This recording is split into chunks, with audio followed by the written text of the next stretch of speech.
That's another song I heard today that I haven't heard for the longest time was Are You Gonna Go My Way, Lenny Kravitz, and the guitar solo in that, I have to learn that. It's so cool. It's all happening. Hey everyone, welcome to That Pedal Show VCQ Live. We're a little bit late. Dan here. Mick here, hello. At least we're here. We are here. So the internet problems for today seem to be resolved. Yeah, the nice man came. He's a very nice man. For those of you who remember the BT adverts from the 1980s. Or was it the AA? He's a very nice man. Anyway, yeah, the nice man came and turned it off and turned it on again. That didn't work. So they gave us a new router modem thing. And all was solved. Who knew? Who knew? Bits of technology go bad. Who knew? How is it impossible? How? I mean, it's impossible, isn't it? Just 2023. Ones and noughts, isn't it? Yeah. It's math. Anyway, welcome. We've missed you. We've really missed you. Yeah. We do enjoy doing this. I think we'll go back to doing it most weeks. Okay. I Dan really misses it. enjoy it, and it's like I thought. Oh no, every couple of weeks that's all right, but actually no. I miss the chat. I miss the interaction. Yeah, it's nice to be among friends. So welcome to VCQ. Yeah. If you're a regular, you know exactly what this is all about. If you're new, viewers' comments and questions. We do this most Mondays. Long story. And we take questions. We prioritise the super chats. There are no super chats available today because we had to shut down last week. Shut down. And unfortunately, that meant loads of questions didn't get answered. So we're going to answer them today. So if you super chatted last week, we will answer them this week. God, it's complicated. It's like Monty Python. If your brother takes his bag and puts it on the lower peg, Write your letter home to your mother. If you're going home for the weekend, put your brother's coat on the lower peg. Yeah. Okay. Well, a lot's happened. indeed. We had Pete Thorne in. That was so good. We did a wedding band gig. Oh yeah, The Fez of Truth came out. it did. It did. Yeah, and as you'll see, Dan is wearing a lovely trucker cap this evening. We've got some new trucker caps, hilariously entitled Patch Heed. Patch Heed. So for anyone who is from Northumberland or Scotland and you say heed instead of head, you'll understand. The rest of the world, don't worry about it. So the way it works is, look, they come in 4 colours, right? Dan will model the 4 colours. This is grey. This is black. This is military green. Desert sand.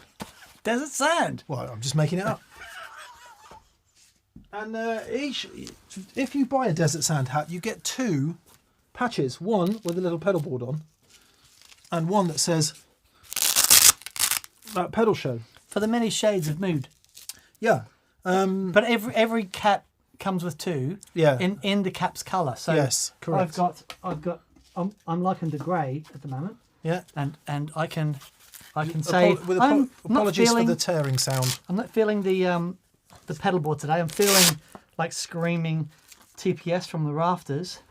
So that goes on thusly. And then there it is. Yeah. They're nice. I really like them. Yeah. To a point that I really like them. Stick that one on again. This one? Yeah. And if it's raining outdoors and you would normally sit inside and do something like a jigsaw, you could instead do this. Very nice. Oh. No. Nearly. Look, hours of fun. What it needs is a bit more. This could be one of those Instagram reels. Oh!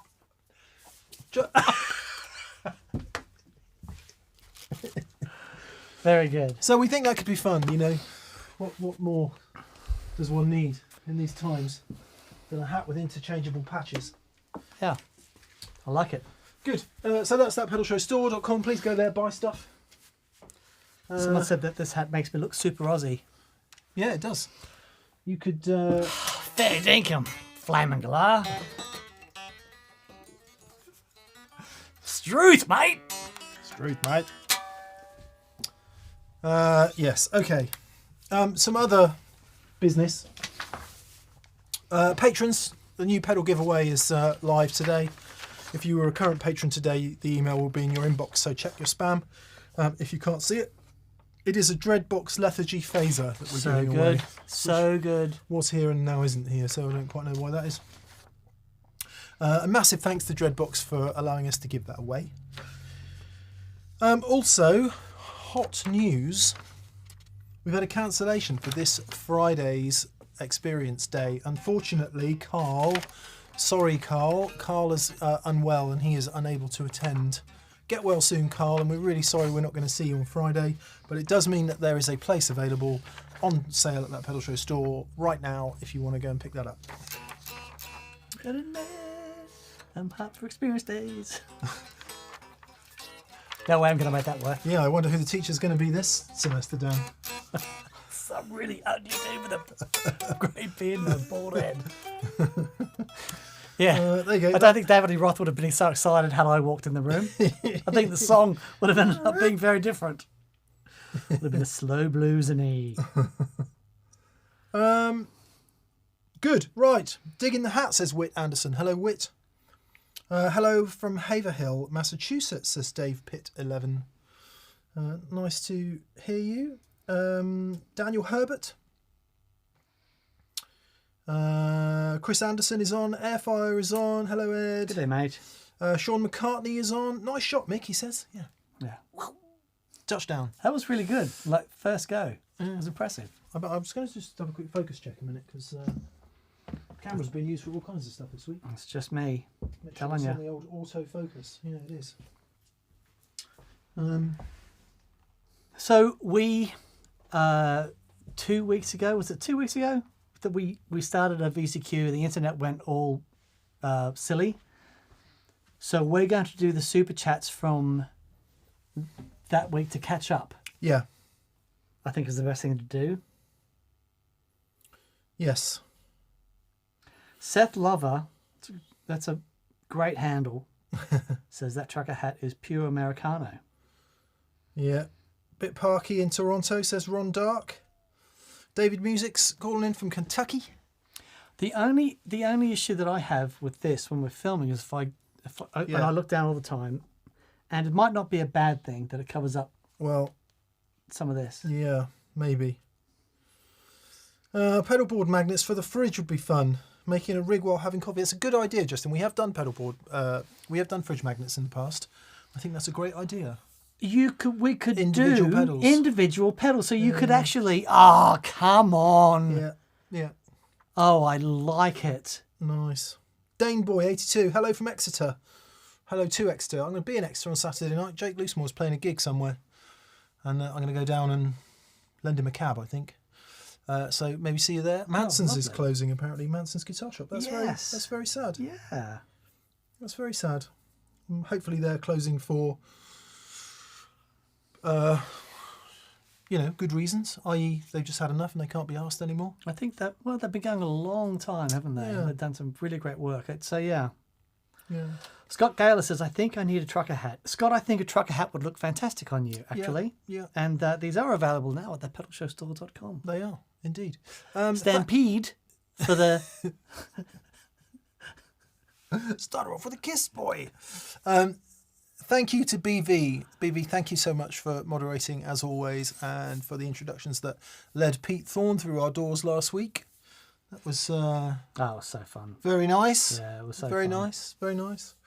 Right, let us get on with Das Super Chats. We got as far as Views Korg Toneworks AX1000G and 50th Anniversary Strat. Did you write that down or do you remember that? I remember that. Wow. From Milo Longboarder.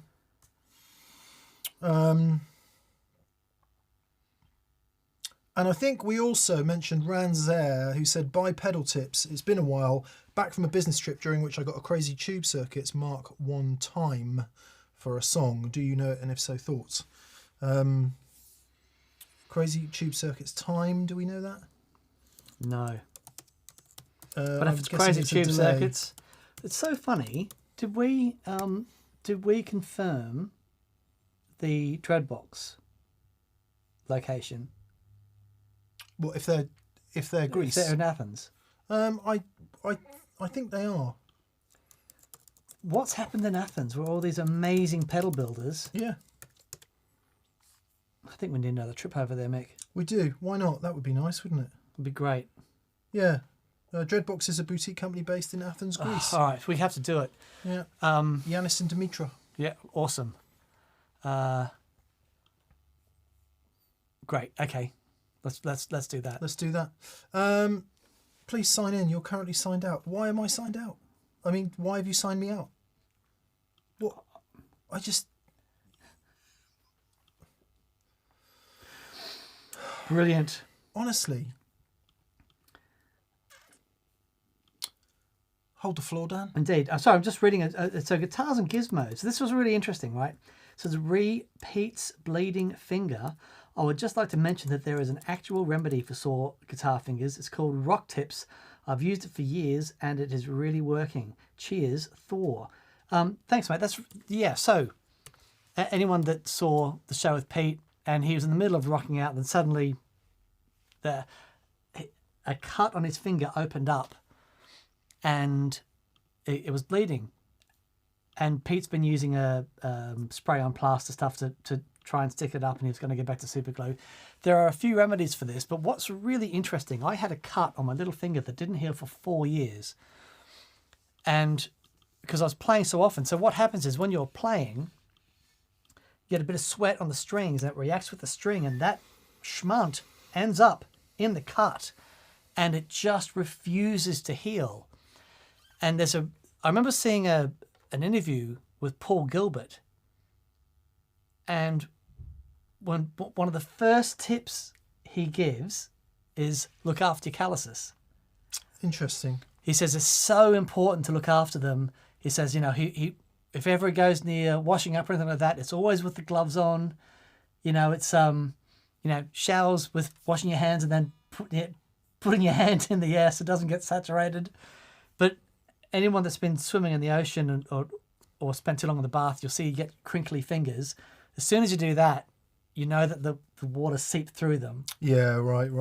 So look, if you've worked long enough to get some decent calluses on your fingers, it's really worth looking after them.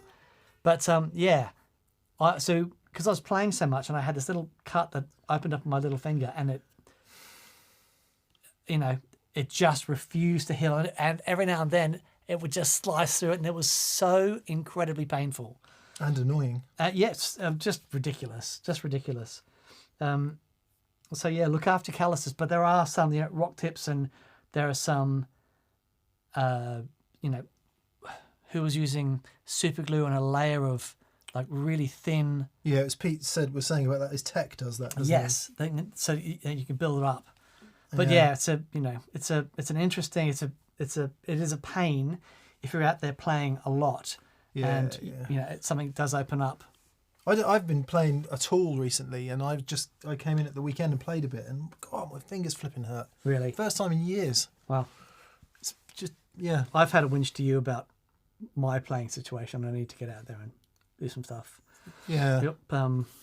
Paul Stacey's coming over in the next couple of weeks to my place. I'm going to sit down and have a play and run through some things. But yeah, I'm so keen to get out there and do the TPS band again, do some dates and actually get out there and doing it. Yeah. It's mad, isn't it?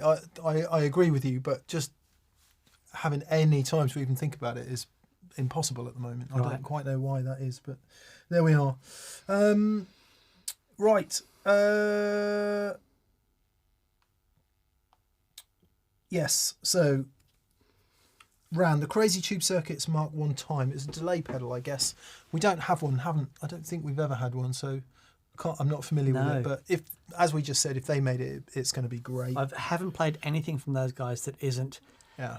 That isn't arresting. It doesn't make you go, ooh, yeah, that's really cool. Yeah, They make really great stuff. Elias Blum. Hello, Elias. Dan, considering your fondness for T-shaped objects and ability to get most out of a single pickup with the Junior, have you ever bonded with an Esquire? The original video that we did at the day that I discovered At Pete Lewis's. at Pete Lewis's, when I discovered my 65, there was an Esquire in the mix, and I loved it. It was so good. My problem with Esquires is the reason I love a Telecaster is I can do an entire gig on a Telecaster, and one of the favourite sounds from a Tele is the neck pickup. If I want a single pickup rock machine, I've got my Junior. It's hard for me to see where an Esquire would fit in that mix and get played to the level where it would deserve to be played. I reckon if I hadn't discovered the Junior, I'd absolutely have an Esquire. Yeah. And I know they're different, but I'm so far down this rabbit hole at the moment. I just want to try and, I love that neck pickup sound. And I'm on it quite a lot. Yeah, you do. You're a neck pickup fan, aren't you, on the telly? Yeah, but it's got to be the right neck pickup. Yeah. It's hard. It's a hard pickup to get right. Disconnected from the tone control usually. Yeah.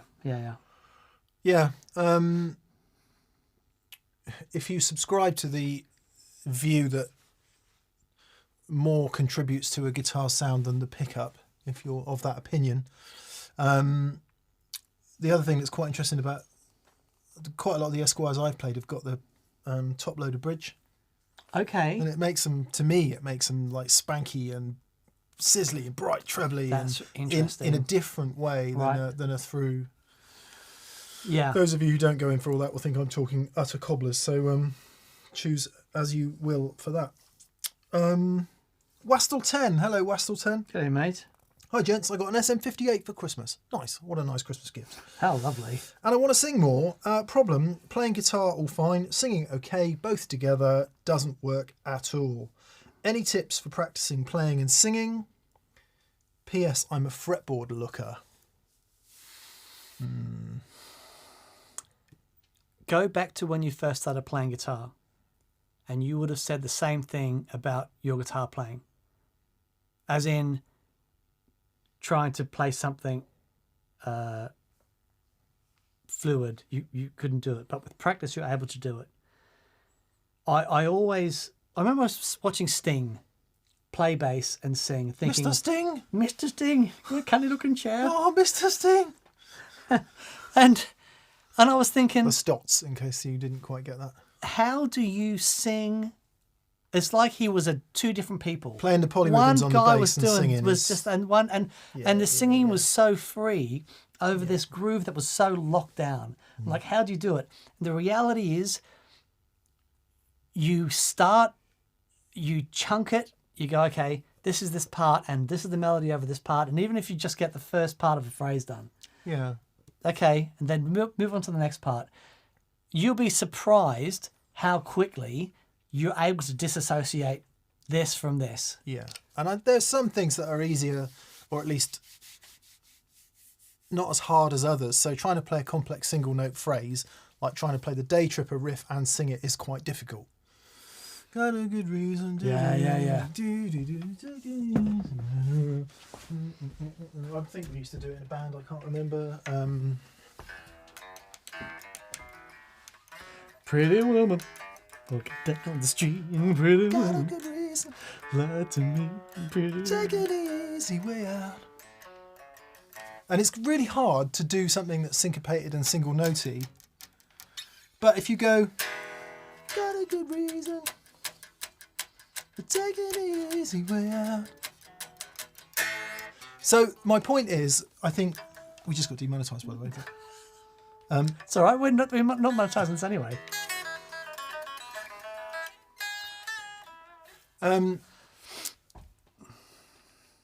Playing chords with a consistent rhythm is a lot easier than playing a single note phrase. So that might be one way to start. Just play the very, very simple. And even if you only play one chord per bar,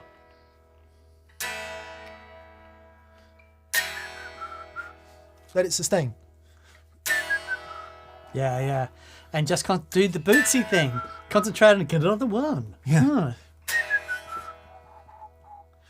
And that could be a good way to simplify it back to get going with it. I was going to say something else. What was that? The other thing is call and response. So if you watch Albert King or B.B. King, very, very little rhythm guitar. Yeah. Very, very little rhythm guitar. So he'll sing a phrase. That's my alpha, baby. Live me the way you want to do.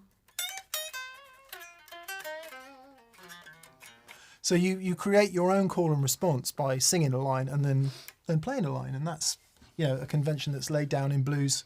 Yeah, it's nice. So those could be two very solid ways that you could start getting into it. There's that really interesting part in the Rattle and Hum video where Edge is there with BB and they're doing that song they did together. When Love Comes to Town. When Love Comes to Town, and they're sort of just meeting for the first time, and BB says to Bono, he says, "I'm terrible with chords. I'm terrible with chords." And Bono's like, "Yeah, it's all right. Edge can play some chords behind you, you know." And then he just goes out and just plays the coolest stuff like ever. But the funny thing is, I think that's cobblers. There's a period where he was doing some really sophisticated stuff, and it's actually no, you're actually unbelievable with chords. There's some amazing stuff, BB. He had the T-Bone Walker stuff down. Yeah. Anyway, try that, Wastel, and see how you get on. I'll tell you this: if you sing a song half decent and don't worry too much about the guitar, you'll get loads more people enjoying it than if you play the guitar part great and sing it rubbish. Because the latter, as long as Vic and I are in the room, the latter is most bands.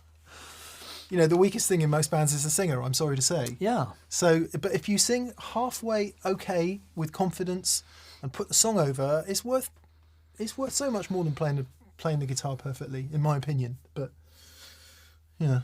Yeah, no, I could not agree with you more. Good luck. Yeah, Ran's good luck, there mate. again. Happy days. A Brothers Landress song just won a Grammy. Yes, we did see that. That was So wonderful. Yeah. We were actually trying to get Joey on to come and do a FaceTime during that VCQ, but obviously technology. But yeah, we've been texting him, and he's over the moon, and no one deserves it more. We're so pleased for him. So great.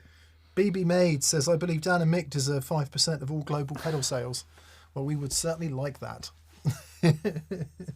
Bless you. Andrew Jones, love that SG, Mick. Yeah, it's not mine, Andrew. It's on loan from Gibson. It's got another maybe 6 weeks with us. So, Is that all?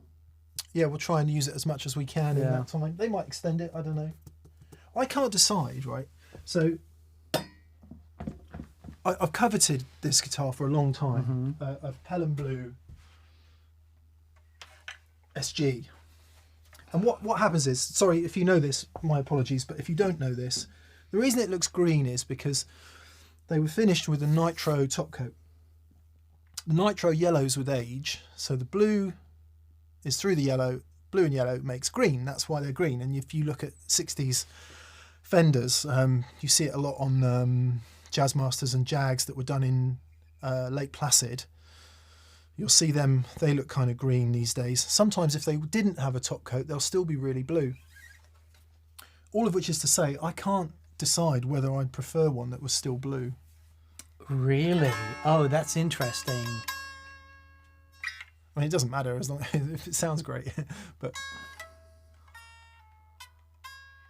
because the other thing is, because this is the most expensive one they do. Of course. It's the heaviest aged one, and I am just guessing that it's probably greener than the one that's less aged. It should be.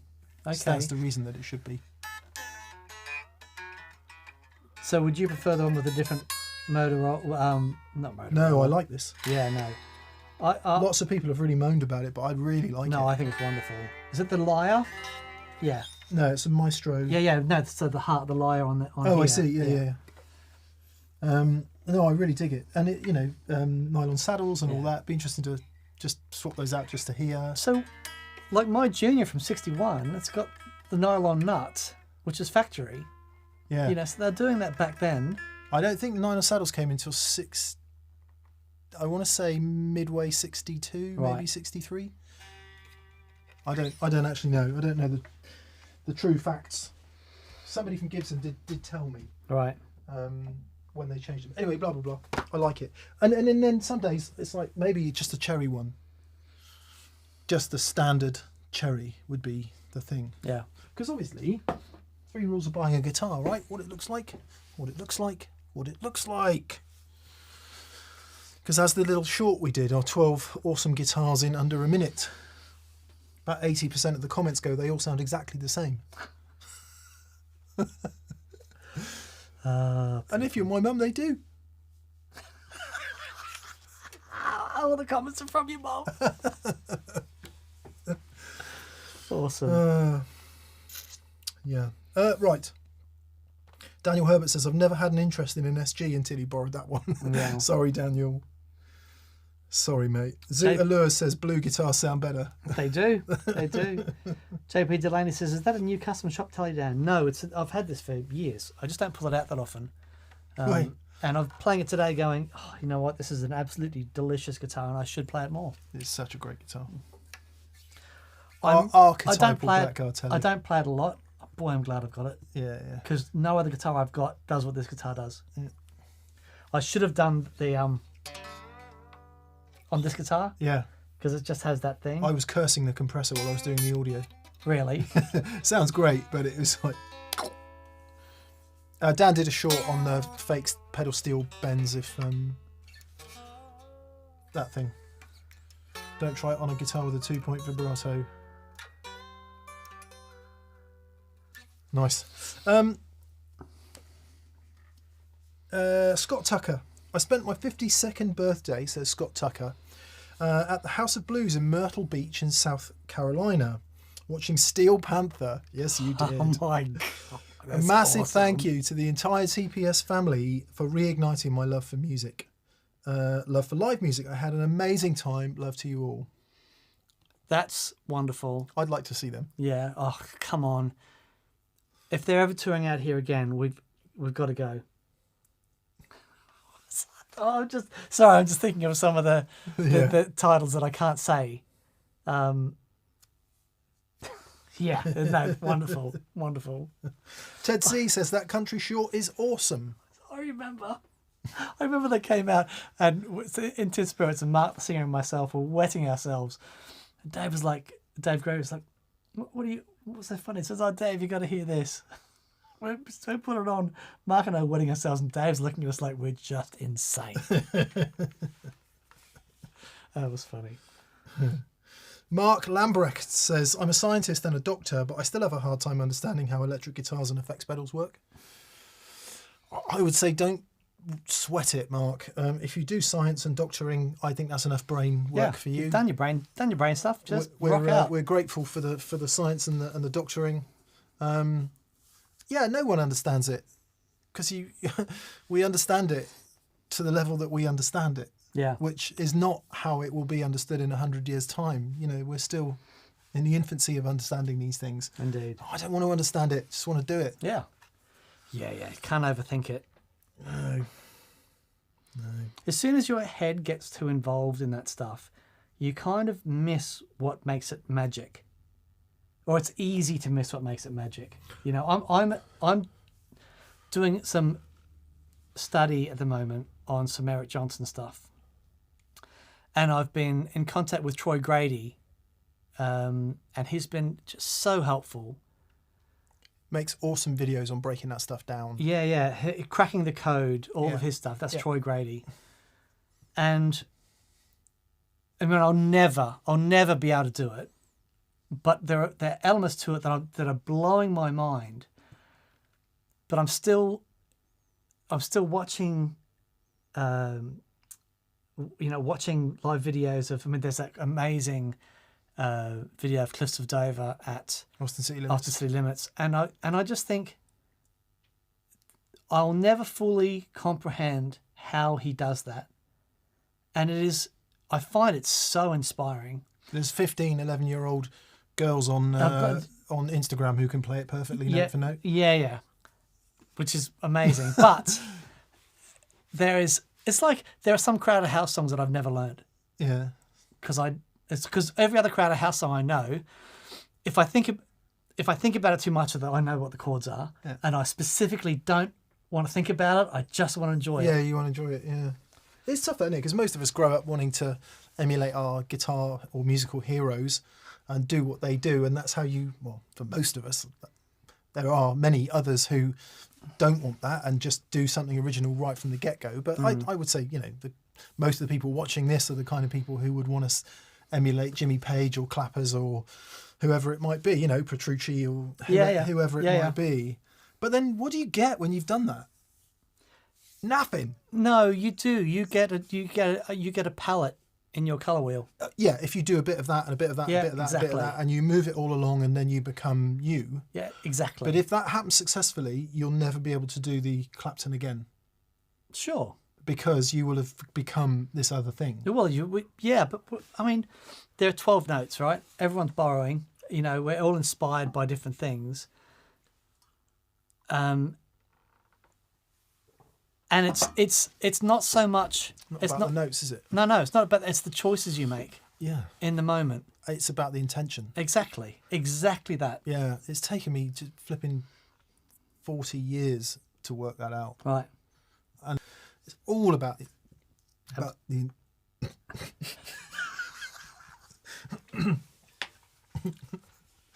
Sorry, coffee went down the wrong way. It was good though. I managed not to splurt it everywhere. Yeah. Anyway, blah blah blah. Gordon Rankin says, "I have an electronics degree and can design all this stuff and still have problems understanding some of this stuff. I tear into the sound and then find out why it really is what it is. Wrong most times. Man, it's so interesting. It is so interesting. It's the human condition, isn't it? Wanting to understand everything. We want to understand everything. Yeah. It's like, just don't worry about it. Just be. Just be. Yeah. Right? Yeah. Anyway, Wastel 10 again. He says, we earned some money from a gig last weekend. Should I invest in beer or gear? If it was enough money to invest in gear, then yeah. You're done great. But if it's not, much better wasted on beer. Raf Freitas. Hi, Raf. Hello, DNM. I really enjoyed watching the vlog on Friday, and I'm frankly surprised Mick didn't smash the 335 when the tool fell in the F-hole during your closing remarks. Serenity now. That's a testimony to how far you've come on your journey. Because there is a time where that would have been the end of the vlog. Would have been in bits. The smashed guitar. I have to admit to, those circular things you put in a drill and they cut a perfect. Yeah. I was seriously thinking of going in through the back and just putting a hole in. Into the back of the guitar? Yeah, because far out. It makes no sense to me why they don't have them. Right. Yeah. Here's a Les Paul. Look. Yeah. Cavity. I mean, you can't go in through the front, but yeah, what difference would it make to have one? And they did. Among Gibson's many interesting choices over the years, there are some with them, but you just put a little hole in there. Yeah. It's only flipping laminate rubbish. It's not like a piece of carved spruce or anything. No, but aren't they pressed using the same machine as they've done? Yes, they are. I've seen that machine. Have you? In fact, it was in the video. Oh, yeah. Okay, a couple of interesting things. Some people said, make sure the tone pots are 550. Funnily enough, when I was talking to Jim, who looks like Doc from Back to the Future, he was saying for the Rusty Anderson model, they figure out 550s. Oh, okay. Don't think they make the Rusty anymore, but so that's interesting. So I guess what would have happened if they were doing pots that had a plus minus 10%. Some of them were 20 leeway, then that's where you get those values from, and it makes a massive difference. Yeah. I idiotically did not measure the pots. I mean, not that it would have made much difference because they were already wired on, but I love it. I think it sounds great. Oh, it's a killer guitar. That guitar has made me think I've really got to get a Gibson Jazzer in my arsenal. Yeah. I'm looking at some 175s, the hard cutaway with the double. Yeah. You should have a you really should have a 175. Yeah, I should. All Do right. they do 175 with a thinner body? They've done various ones over the years, and they're called different things. Okay. So they have done a number of. A guitar that's pretty cool is a 135, but that's a small 335, isn't it? no. It's like same as a 175 but thin, but I think it has a centre block, which isn't quite what you'd be after. Okay. Yeah. But it's thicker than a 335. Okay. Really cool guitar. I had a Sunburst one, like put a Bigsby on years ago. Some of them got P90s, some have. But then you're saying it's got a centre block, but that 335's got a centre block, right? Yeah, but for Jazzer, you want it completely hollow, really. Yeah, and then there's all the like Howard Roberts and all those. Yeah. I had the Ibanez copy of the Howard Roberts guitar when I did my jazz course. That's the guitar I did that on, and it was the one without the F holes. It's the one with the big overhaul. Oh, mate! Wow, Awesome guitar. And then there've been 225s. There've been all kinds of things they've done down the years that have been sort of revisitings of original things tweaked a bit. Yeah, But I do. So there will be. I think this year there'll be that journey where I find maybe that guitar. when the SG goes back, we could persuade Gibson to lend us another guitar. I don't want that guitar to go back. I think it's going to be going back, mate. I'll be really it's just sad. too expensive. I'll be really sad when that goes back. I will be really sad. But we could see if they'd lend you a jazz box. I'm sure they would. Okay. Anyway, right. Thank you, Raf, for the kind words about the vlog. I do love making those videos. It's interesting. They're quite. I mean, as much as that pedal show is, you could ever describe it as work. They are quite hard work, and they are quite vlogs, frustrating to do. And I think what does end up is you get to the end of the vlog, and really what we should do is wait another month, play the guitar a lot, and do a follow up before posting the video. Yeah. You know, because you learn more after the fact than you do during the video itself. But Yeah, absolutely. that's because concentrating on is the flipping camera in focus. I've got headphones on, blasting a track in my ears, so I can't hear the guitar. Yeah. And then you learn over the next months. So that's how that works. Joe Jones says, why are you live streaming at the same time as JHS? No, Joe. They're live streaming at the same time as us. Have they done that? I don't know. Apparently so. God. Justin Baylog. Hi, Justin. He says, Dano, I can't say enough about the QMX series. Oh, bless you, mate. Thank you. The flip-flop mode makes it super powerful. Just wanted to let others know and give Gigrig a shout. Oh, Thank you, bless Justin. you, bud. Thank you. That's very kind. That's very kind. I was doing some AB listening to some stuff that may become apparent over coming weeks the other day, and flip-flop mode is ace. Yeah, for that. it's good. It's really good. It's one of those things that sort of separates it from standard. I mean, I don't like the bypassing foot switches anyway. I think they load the signal too much, but being able to do that, it's just one of those simple things that actually one less button to press can make all the difference, especially for A-Bing, because there's that split moment when you're going from one sound to the other. Yeah. And you don't want to interrupt crack that. out of it. Yeah. I must admit, I do when I see shootouts on various other YouTube videos or whatever, and all the pedals are chained together. I'm like, you're not hearing the last pedal because you're hearing all the three before it as well, and how much they're loading it. That's it. Yeah. Anyway, good, nice one, Justin. Glad you're enjoying that. Sub Rosa says, do you keep spares of very important pedals, particularly if they're no longer made? If so, what are these essential pedals? If not, what's your backup plan? Yeah, that's a really good point. I don't, because there's so many. When I was getting the pedals that I wanted, there were so many other things that I wanted. And I found that because everything's in a switcher, I'm not stepping on them all the time. They're pretty reliable. If I've got things that, like valve overdrive pedals and stuff that need, changing valves and that sort of stuff. It's all fairly simple to do. The one issue that I've got, like I've got a bunch of different old electroharmonics, small stones, and I've got 2 phase 90s. I've got 2 of the old Dynacomps. The problem that I've got is they sound so different from back in that era, because the way that the components drift off in tolerance, and I've got 2, plugged my 2 phase 90s and they both sound ace, but boy, they sound like 2 different sorts of phases. So even if I did have backups, I'd always have one that I'd prefer. So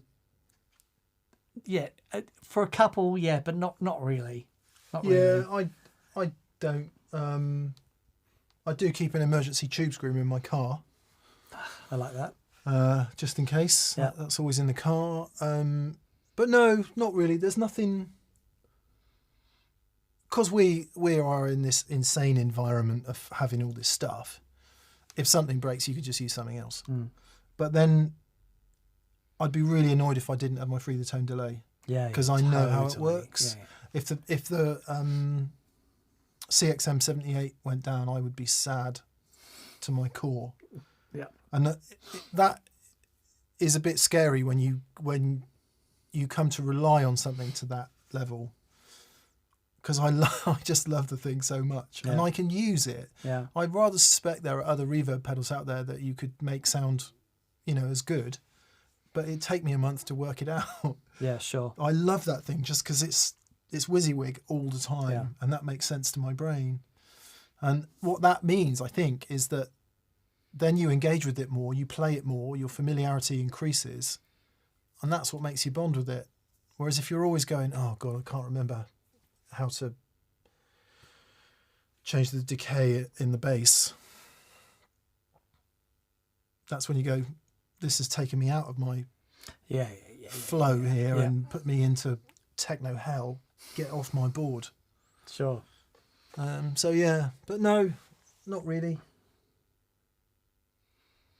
There's probably something deeply philosophical to say about identifying with form, but maybe we won't go there. Yeah, but the other thing is, because my rig is always in flux, and I like that. I like continually exploring new things. I'm not really at a place where there's one thing that I'm, yes, I do have things that are generally always on there, but it's very rare, and I'm always trying out new things like that.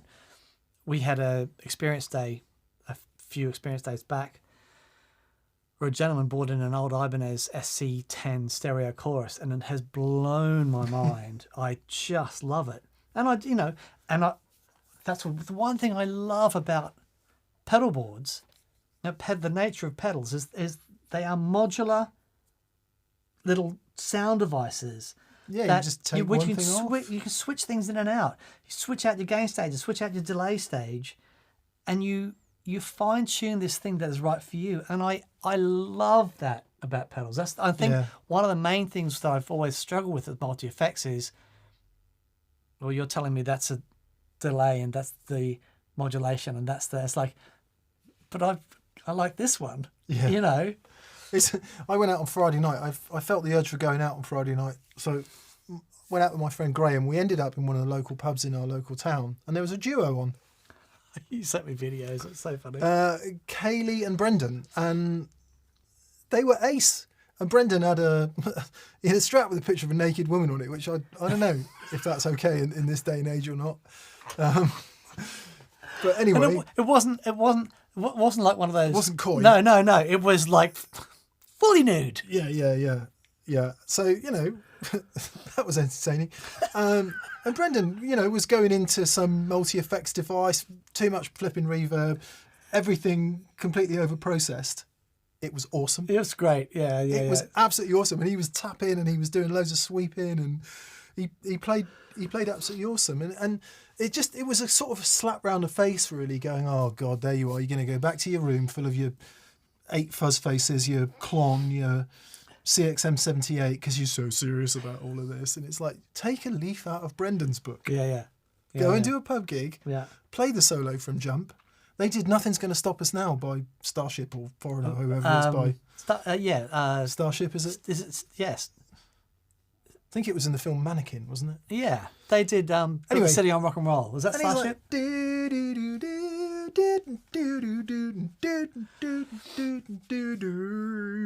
all those awesome 80s guitar solos, and Brendan was nailing it. So when I had my gig in Beijing, Starship, they played at the Hard Rock when I was there. They came out and did a couple of nights there. Awesome. And I got to jam with the band. They were, I mean, they're like some of the, top, I think were they from San Francisco? I can't remember, but they were like really high-end session guys. The drummer was he was this large guy, and he was this unmovable object when he laid the stuff down. And I was really into funk at the time, and they said, "You want to do some funk?" And we started jamming, and oh my word, they were incredible. And the singer, he still has one of the best live voices I've ever heard. He was and just blew my mind. Different thing, isn't it? Yeah, really great. Joanne Fagan, hello Joanne, says, "Is that a tannoy gold monitor behind you? I was thinking of getting a pair for my home studio. Do you like them?" I do, yeah. For the price, they're great. It's funny, I was talking to Paul Stacey about this the other day. A friend of mine and Dan's, who's a fairly well decorated producer and touring musician in his time. We were talking about monitors, and you can get really caught up in going, what monitors should I get? I think the better advice is to just get some and learn them. Yeah. Because you could go through 5 pairs deciding which ones you like the best, but actually the ones that are going to work best are the ones that you know. Yeah. And in that sense, in a small way, it doesn't really matter which way you go as long as it sits in your budget and they make you want to work with them. So, but yeah, they are good. It's there because tomorrow Dan and I are going to film a show called "What If I Haven't Got a Guitar Amp?" and we're going to pick a whole load of things you can play your guitar through if you don't have a guitar amp. It's hilarious. Including some things you might not expect. So yeah. Actually, the main monitors I use are some Genelecs. They're really expensive, and I can't say I like them. No, yeah. But for what we need them to do, they do the job. Yeah. You can hear everything on them. Yeah. I was listening to some mixes that Paul had done. He's just... Don't do that. Produced a record by an artist called Diane Birch. I don't suppose, Diane, you'll ever watch this, but we met a couple of weeks ago. We all went out for dinner, and... Diane and Jazz. Yeah. And he's played me some mixes, and he's just like, you hear the stuff, and it's like, I mean, for a start, she's awesome, but then the bass and drums, man, it's just on another planet how good they sound. Yeah. So... heard through a pair of very average monitor speakers, by the way. Yeah. So what's really well, I think it's interesting. I'm finishing off my EP now, and Paul has very kindly offered to mix it for me, and I filmed a bit with him, and I'm like, so if I've never done any mixing before, what are some things that I need to know? And it's like saying, I can't speak French. Just quickly tell me how to speak French. Yeah. It's like, oui. Okay. Oh, shall I take my 40 years of experience and just dilute it down to Give a you some sound tips. clip? Yeah. It's like, no, it just doesn't work like that. I think a lot of it's non-verbal as well. Yeah. I think a lot of the stuff Paul does, he couldn't explain. Yeah, sure. It's inexplicable verbally. But it is wonderful being in the studio with him, right? Yeah, and he turns them up. It's art. Yeah. It's art. Yeah. Now let's see. Jason Phillips. Jason, this is for you. This might excite you.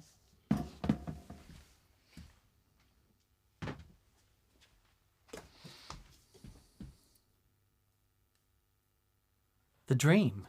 Jason says, surely as part of your video tomorrow, you could try the UA Dream 65. Oh, living the dream. It will be included, but the video is not about what are the best amp sims out there. No. It's not about that at all. It's about what else can you plug your guitar into. And it might be that something like this would facilitate you plugging into something else, but it's not going to be about this. Sure. Yeah. That'd be fun. I mean, you know, bass amps and everything. It'd be really fun video. That's what I'm talking about. In a pocket pod. Yeah, but look. Oh, I suppose it does. You get But it's got a belt clip on it, hasn't it? Oh, yeah. Oh, come on. That is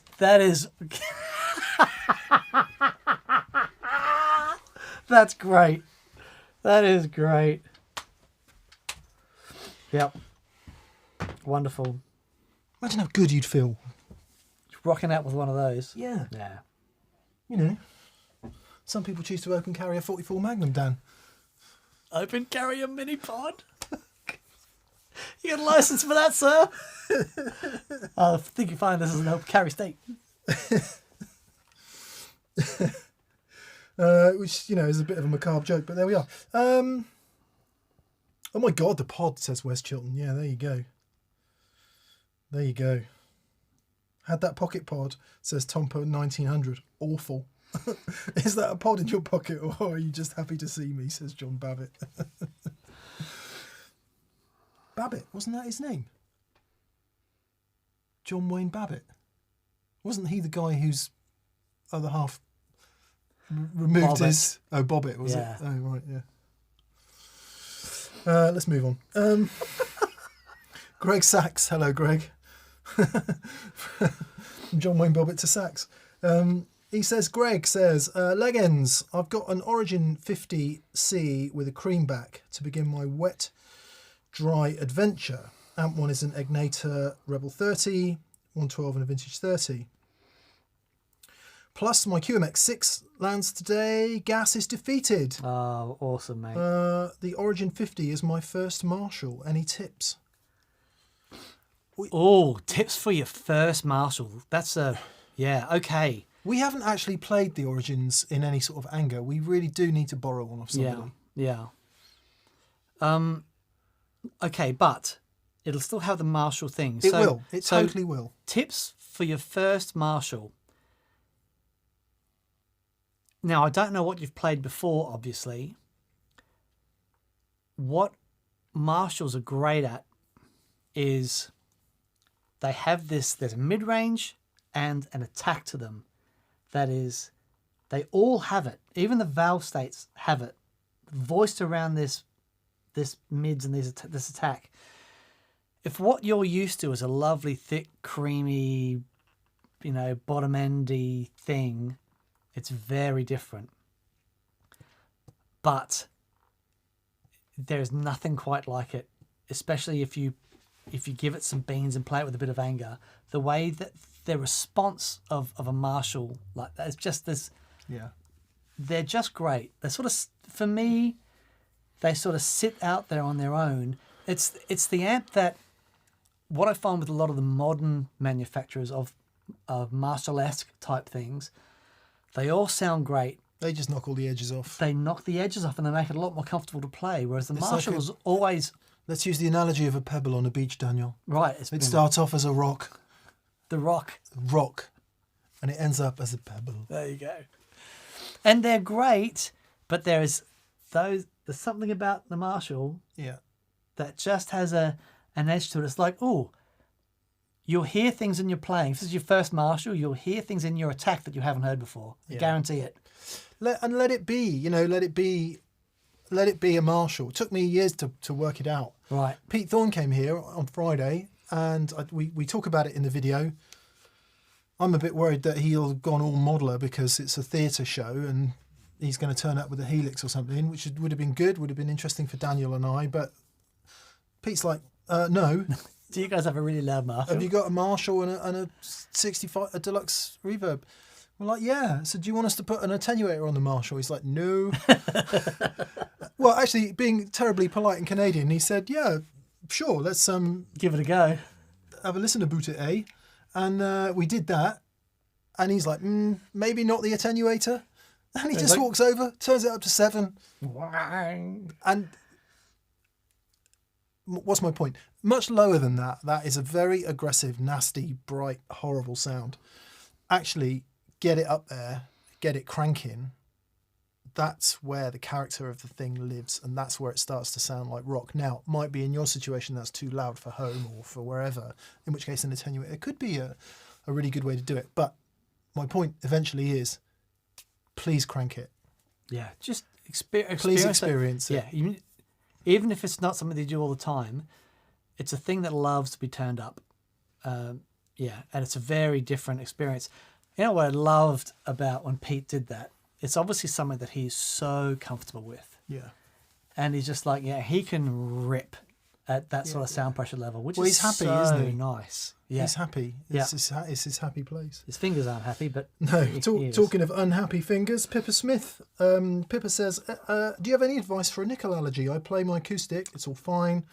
I go near my electric and the skin starts lifting from my fingers. Yeah, that's because obviously your acoustic strings are phosphor bronze or bronze. They don't have the nickel content that nickel wound electric guitar strings have. Go stainless steel. Ooh, that's nice. They're brilliant for that. Yeah. But most of the companies will do a stainless steel set, and instead of the nickel wrap wire, you've got steel, and hopefully that should solve that pretty quickly. El Ronda says there are plenty of nickel-free strings. Yeah. Nickelback free. There were gold strings, Maxima gold strings. Remember those? Yeah. Brian May used them.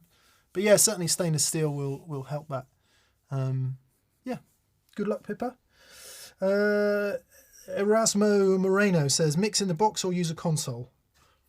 I'm guessing most of us will be mixing in the box these days because we can't all afford a console.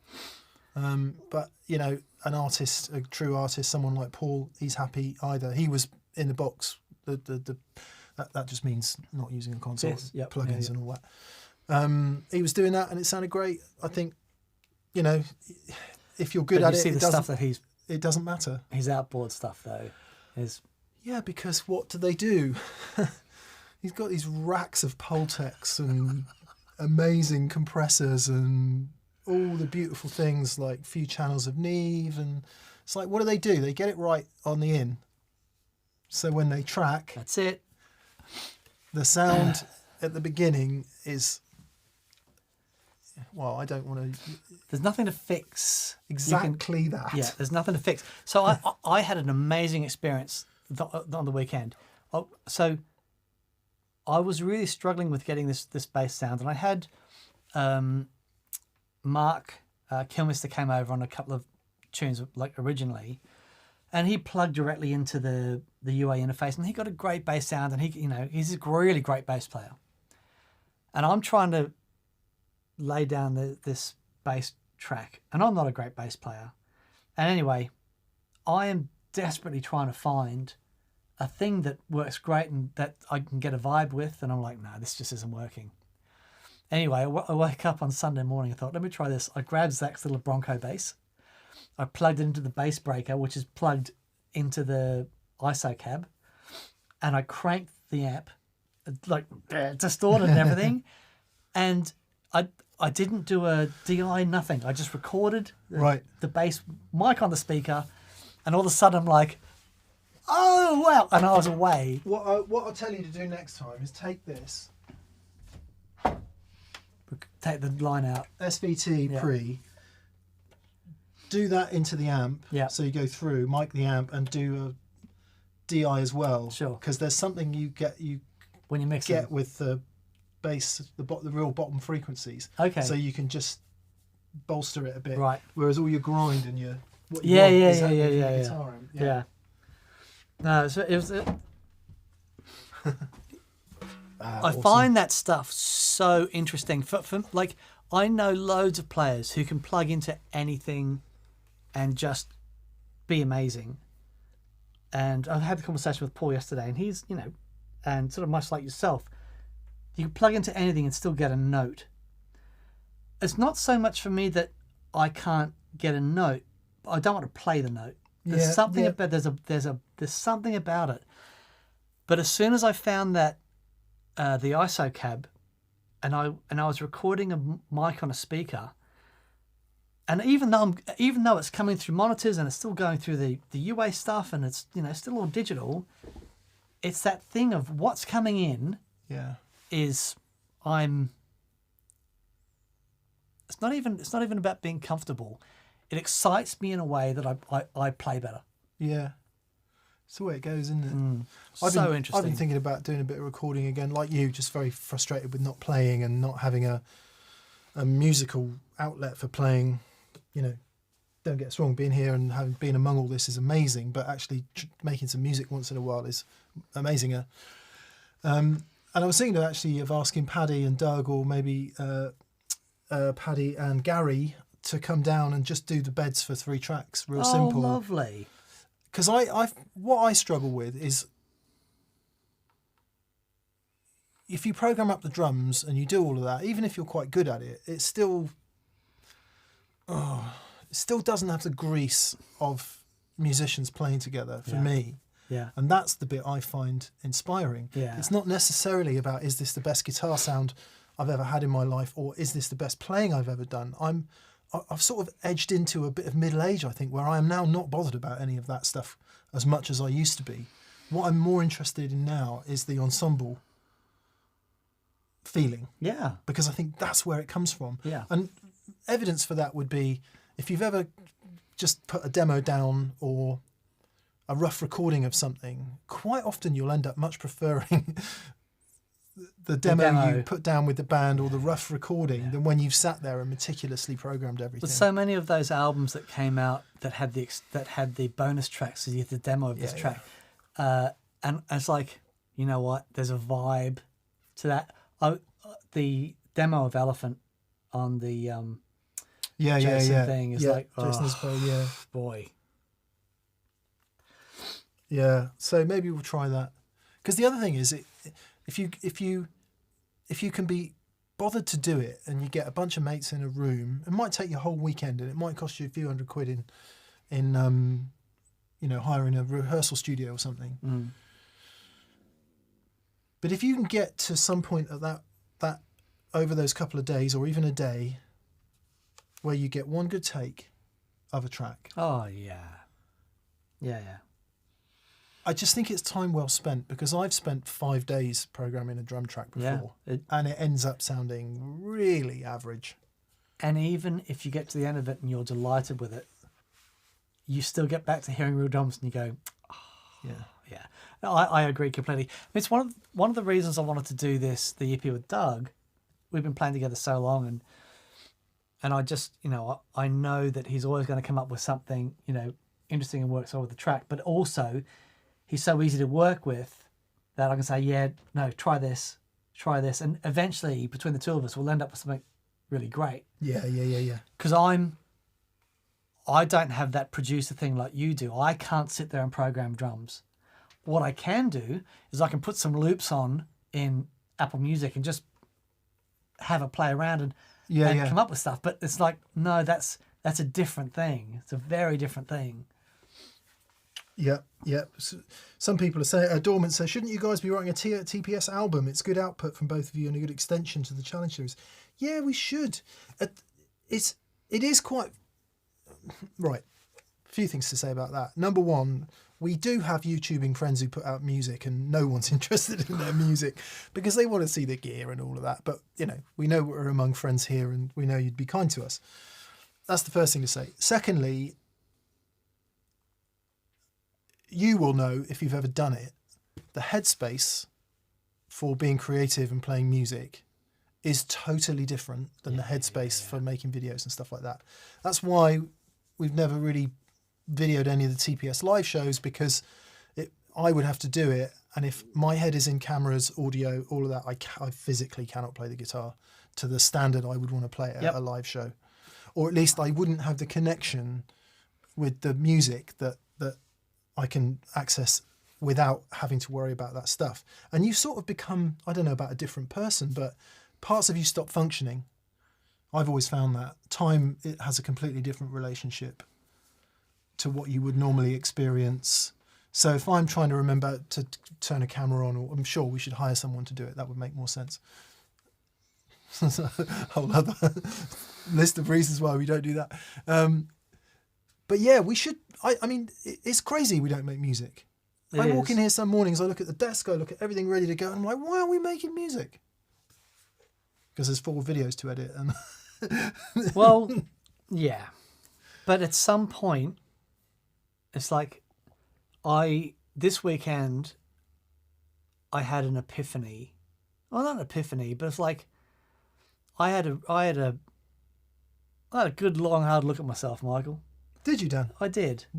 I think that's always dangerous. It is. What did you discover? I discovered that pretending I had hair was pointless. So you've gone for the full buzz. Full buzz. Good for you. I also discovered that as I was looking at, so why hadn't I finished off the EP? And because the point that I got to with the EP, and then doing the things that I find least fun, the vocals and all that sort of stuff, and actually trying to get vocal takes in my house is difficult because I sing loud, and it's like I can, I've got the cabs and the ISO box, and I can get the headphones on, I can do all that stuff because we recorded the drums in here. But actually, when it comes to screaming out vocals in my living room on a Sunday, it's really hard to do. You need to be free for that. But also, because I started this project sort of pre-COVID. I mean, it's been 3 years. I'm not, well, sort of at the start of all that shenanigans. Ryan Adams released 3 albums last week, didn't he? Yeah. And I'm like, and the longer it got, the more down I felt about it. Yeah. All that stuff also put me in a place that wasn't very creative. You know what I mean? Because it's like, okay, yeah, I got a family, I got a business, I got all this stuff that sort of, with all the crap that's going on, has been really hard. And it is the first thing that goes when you're in that situation is your creativity. Bruce A. Black says, don't let perfect be the enemy of good. Yeah, absolutely. And that's exactly right. And it just got to a point where I thought, okay, let me have a listen to what's down there. And of course, Logic does this thing that audio file can't be found. You have to go through and re-associate every single audio file, and find them all. It's a nightmare. You managing media on a computer actually does make me itch. Right. If you look at my machine, right, if you look at any project on my machine, you will find a folder, and in that folder will be absolutely everything that relates to that. Right. And it gets archived, and it's like... Yeah, because you're organised. And you know what you're doing. I've gone into this with no clue. So anyway, I pulled the tunes out, and I'm like, I hadn't listened to them for so long. And I was having a chat to Doug, and I'm like, okay, let's get these things finished. And so I spent the weekend, and I tell you what, I had so much fun. Oh, that's awesome. It really is. It was so much fun to plug in and get some sounds, and then, like, one of the tracks, I got rid of everything except the drums, started again, and I had it done by the end of the weekend, and it was like, it's so much fun. So I'll get the vocals done. Great. and Paul has graciously offered to mix it for me. Happy days.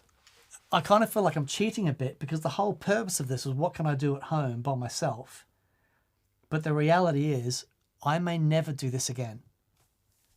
And if I'm going, you know what I mean? It's like I may never these are all songs I've written. I may never do it again. And I don't know how to mix. It's like, it's okay to ask for help. Yeah. There are things you're not good at. It's okay to ask for help. Especially when it comes to mixing. Absolutely. Yeah. So anyway, so that was me asking for help. I wonder if we should light the fire underneath the getting it finished. I wonder if it's something we could do that would encourage you to get it finished. Yeah, you do one as well. Finish at the a same bit time. of carrot and stick. Yeah, I think there's a way. Yeah, okay. We'll have a chat about that. Ruminate on that. Yeah. Zoot Allure says, "Who does the organisation at the gig rig?" I can tell you, it's not Dan. I'm said with the most love possible, mate. Yeah. So we've got Laura's just come back off paternity leave. She's our operations manager. She organised a lot of that stuff. But I've got, there's a really small but really great team over there. And if they weren't as good as they were, there's no way I could do all this fun stuff. So yeah, they're very good. And if you were a phenomenally organised anal person like I am, I don't think you would be the creative force that you are, Daniel. Oh, that's. I'm very not saying the kind. two things are mutually exclusive, but They are to me. they might be, yeah. Yeah, I don't know. JP Delaney says, hold Dan's tellies hostage until he finishes the album. Well, that would just be mean. Yeah. I was thinking of some sort of reward for who gets it done first. Like a really decent reward. Okay. So, Like starting with G and ending in Ibsen. well, Bruce Grigori said 70s 175T. Pat Martino played one. So that was enough for me to go on and have a look at some on eBay. It's like, okay, all right. Yep, I'm in. $5,000 gets you a pretty decent 175. Oh, yeah. Totally. Now, I appreciate just lobbing out $5,000 like that. Yeah. It might sound a bit whatever, but I could find a couple of guitars I don't play that often. with nice guitars, if you buy branded guitars that will always be desirable, such as Fenders and Gibsons,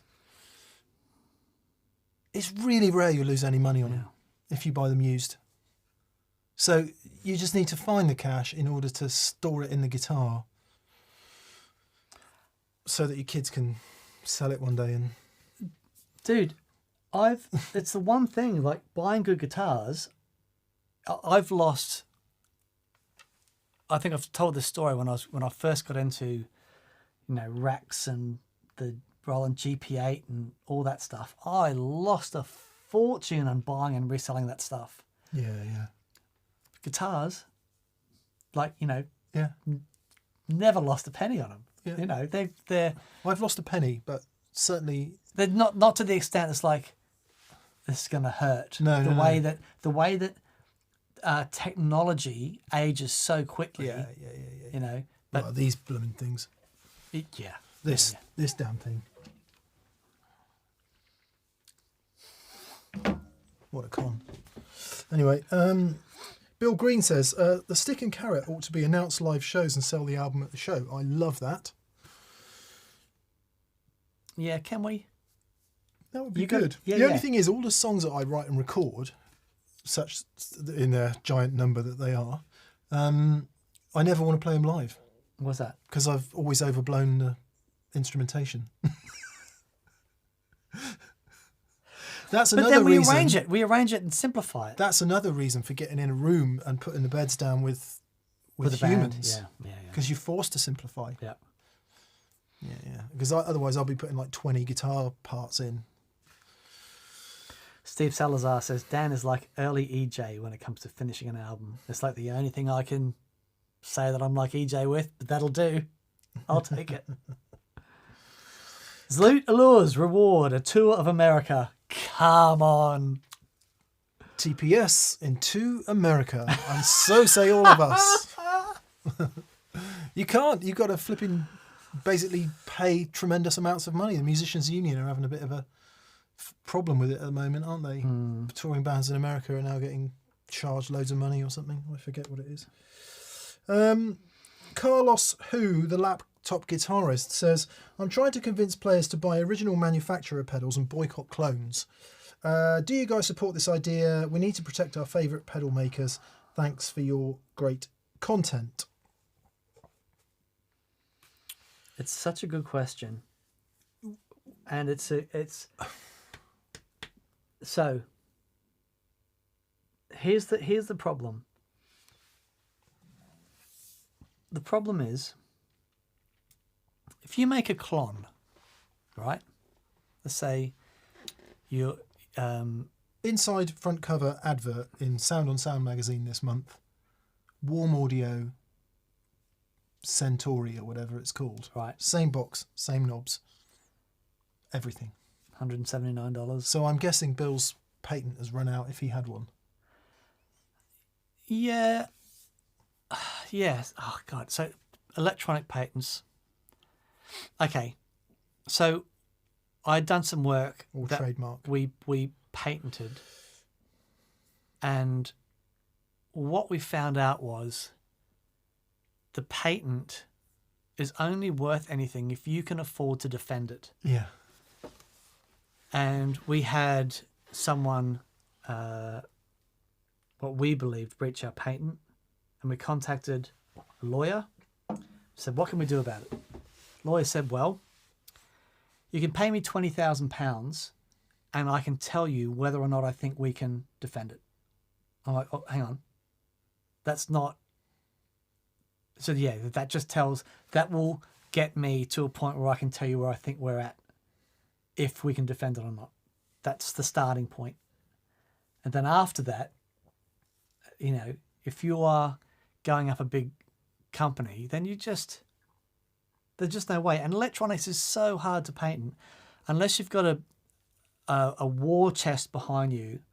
What patents are good at adding value to a company. Yeah, right. So if you've got a company and people say that you've got patents, then, you know, that's good. But they're notoriously difficult to defend. So when it comes to clones, and it's,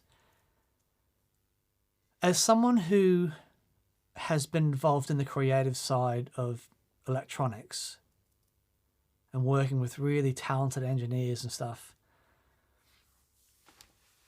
you can come up with something that you believe is original and great, and when someone takes that idea and copies it, the tricky thing is it's how original the idea was to start with. So let's say you've got an overdrive pedal that you think's original. It's probably not. It's probably not, and you can go back and, you know, right back to the from the fuzz face. You know what I mean? Quite a few people making that point in the comments. It's so hard. Yeah. Moon says everything is a remix. I'm okay with clones. Ryan Fraley says there's no truly original thought, and that is exactly right. What Dan just said. The only protection is legal if you can afford it. Yeah. So then you're into your argument. Trying to remember your name. My apologies.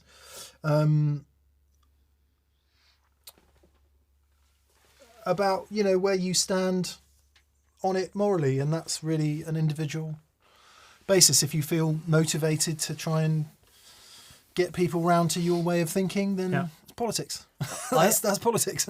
So if you want to engage in that, go for it. And Dan and I have always kind of done it. Like, I don't like fuzz faces that aren't fuzz faces. I like it to be made by Dunlop because I feel something about that. But I've got clones, you know, we've got Analog Man ones, but then Analog Man does something with it. It's in a different box. It offers some functionality that the original doesn't offer, etc., etc. You know, I've got a 2-rock here that's based strongly on a Dumble amplifier. I can't buy a Dumble amplifier. Yeah. And he certainly wouldn't make me one, not least that he's brown bread. But I haven't got $125,000 to buy one, so that's not going to happen. So is a clone okay in that environment? Maybe. Same with clones.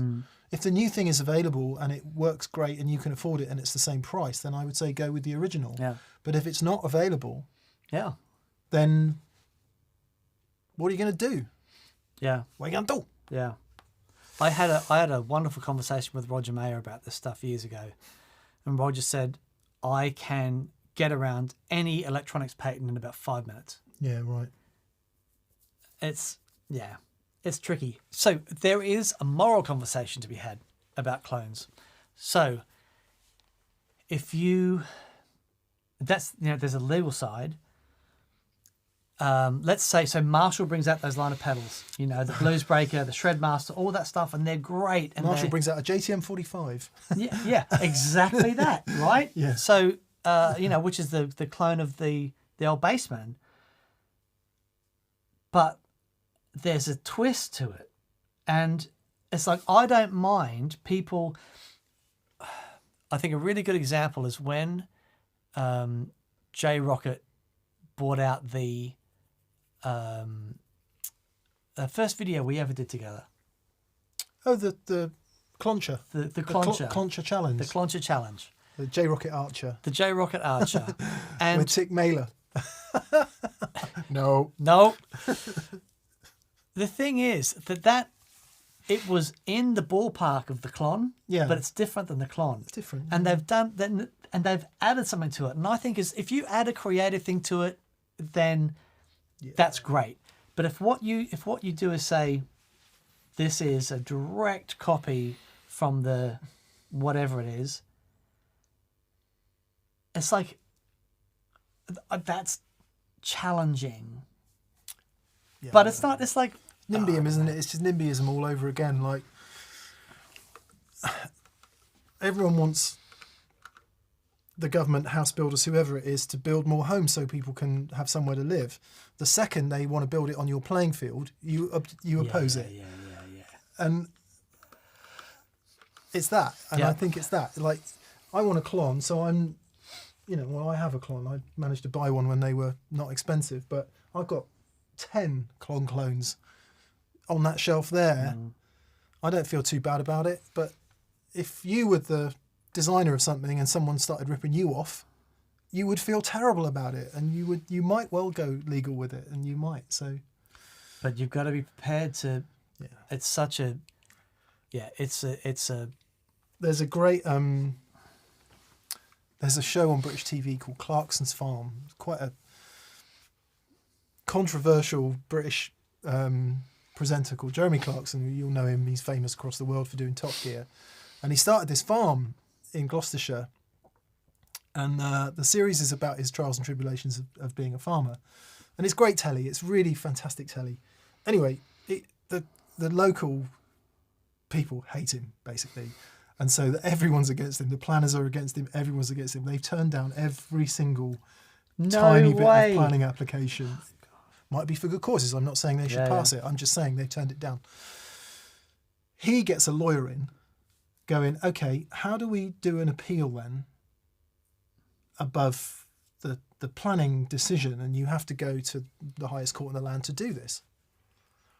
Got 1,000 people watching us at the moment. Just want to point that out. It's been a while. Thank you very much. To take that case and a simple planning thing to the highest court in the land to do it was knocking on for £750,000 to just get it rolling. It's impossible.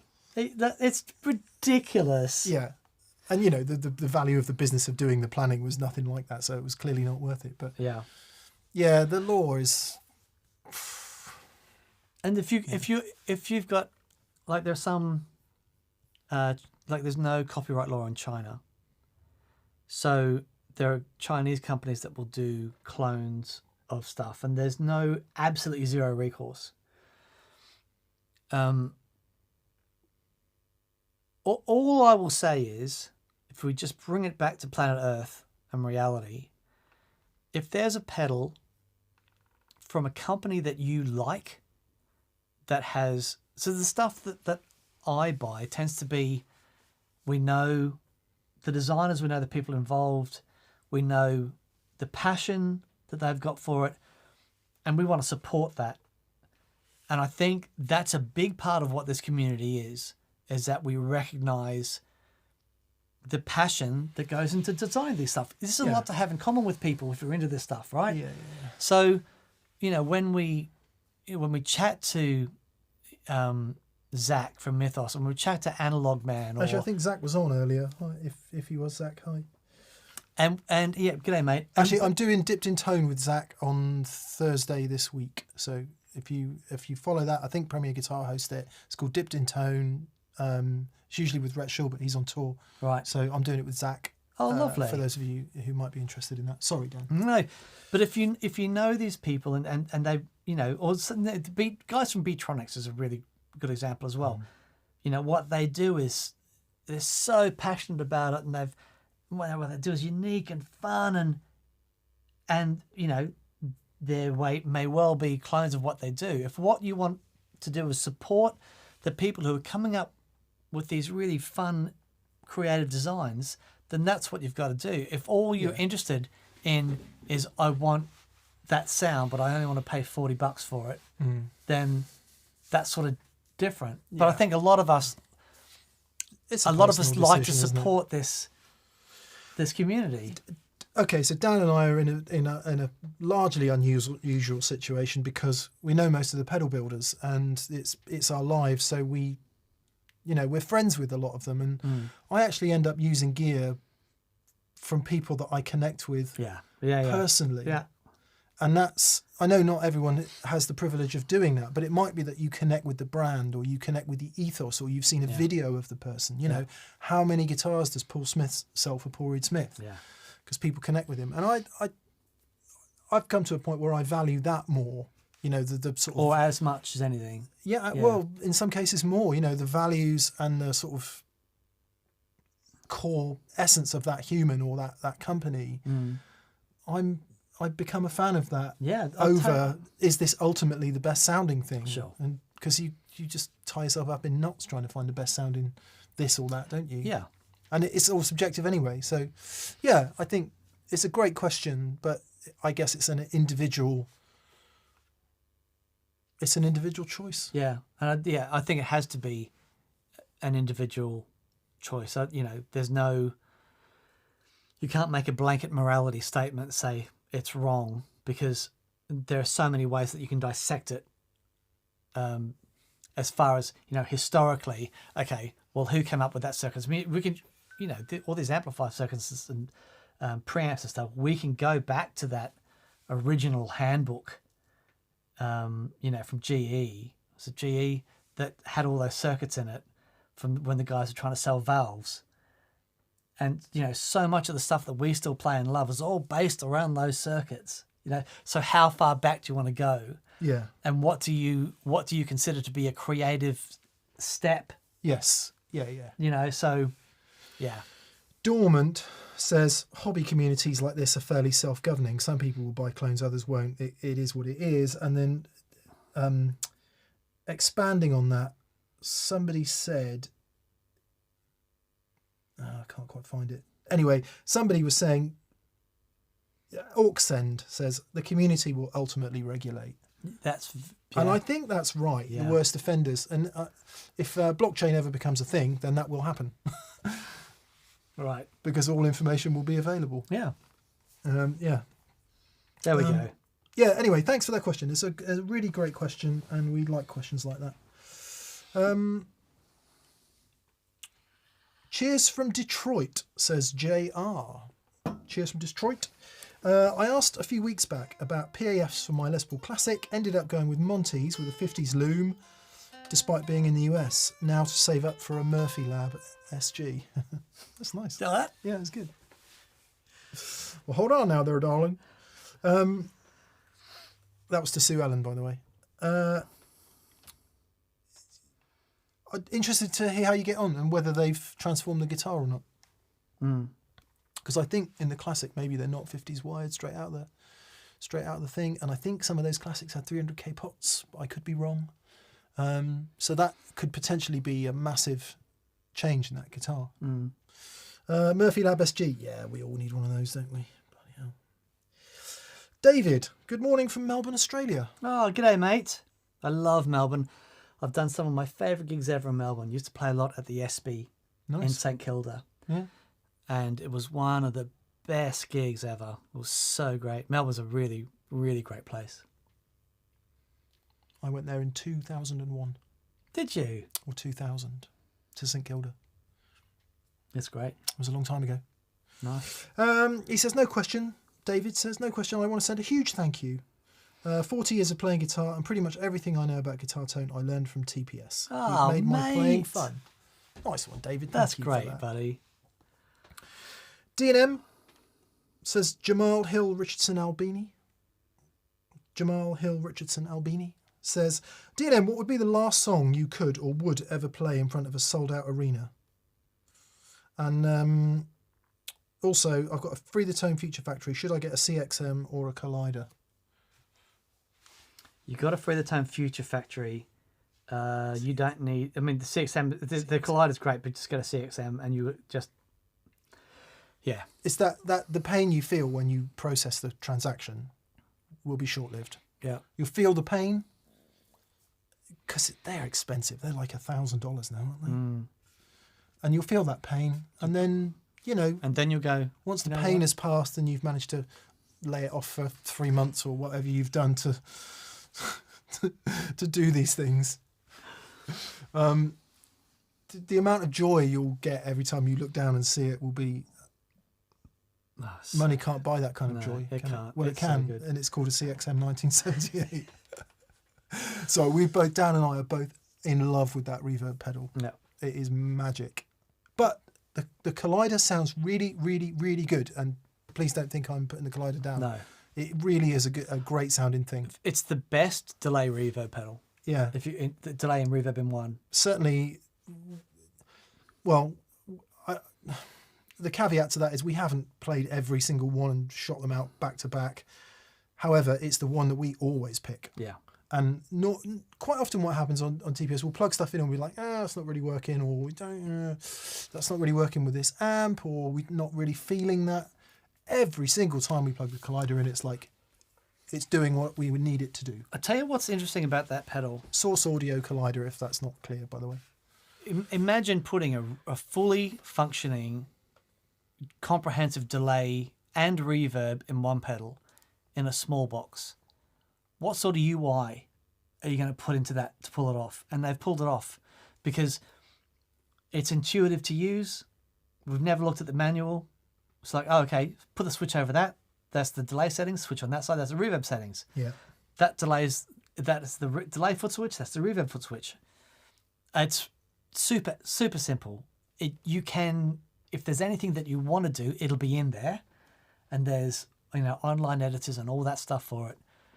But the fact that you can just jump in and dial up really fantastic sounds in minutes is such a big plus. Yeah. Getting the UI right on that stuff. It's everything. It's everything. Well, it's everything for me because I don't have the kind of personality that's willing to sit there for 9 hours and use a UI unless I absolutely have to. So some of the complex software we use for recording and video, I go through weeks of hair tearing out pain learning the ins and outs of that stuff, but because you have to, it's my job. Yeah. With guitar pedals, I need it to just work and not be painful. Amish Trivedi says, I realise this will get buried, but my disaster researcher wife was proud you guys have a first aid kit. That's awesome. Thank you, and thanks for what your wife does. Yeah. Anyway, Jamal's actual question was, what would be the last song you could ever or would ever play in front of a sold-out arena? So it's the last song, you're coming out, the arena's packed, you come out on the stage with your guitar, what song? Don't Dream It's Over. Oh, that's nice, Dan. That's nice. I've not Better Be Home Soon. No, Don't Dream It's Over. When I used to do the walkabouts on Australia days, and they were like packed, and we'd have 1,500 people in it, Shepherd's Bush, and we'd finish with that song, and Aussies crying into their beers and stuff. It was really lovely moment. I love that man. I love what he's given the earth in his music. And that's just, a wonderful example of... It's very sincere. Yeah. Mine would be...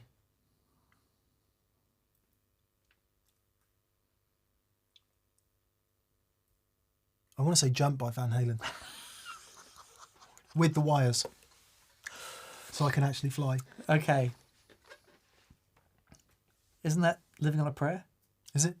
I might be. I don't know. It's all 80s rocking it. Yeah. Yeah. I think Living on a Prayer had the wires in the Isn't there one where Ed flies as well? Probably. Or maybe it's because he's always running around, jumping around. His hips and knees were knackered, weren't they? Because he kept doing that so much. Yeah, something like that, I think. Who was that band that we watched at yours? It was the American Rockers on the BBC, and there was that band, and he really influenced David Lee Roth in what he did. Oh yeah. That was bizarre. I can't was remember really, the name. Yeah, it of was the dude, amazing. Yeah. Plexico says, "Gotta be Stairway to Heaven." TPS rightfully will hate that. No, we don't. How could you hate sex? Lots of people saying Panama. Oh, Panama video. Yeah, maybe it was. Yeah. Don't Stop Believing. Bowie, Heroes by Bowie. very That's a great show. good. Andy Cooper. Oh, nice. Right.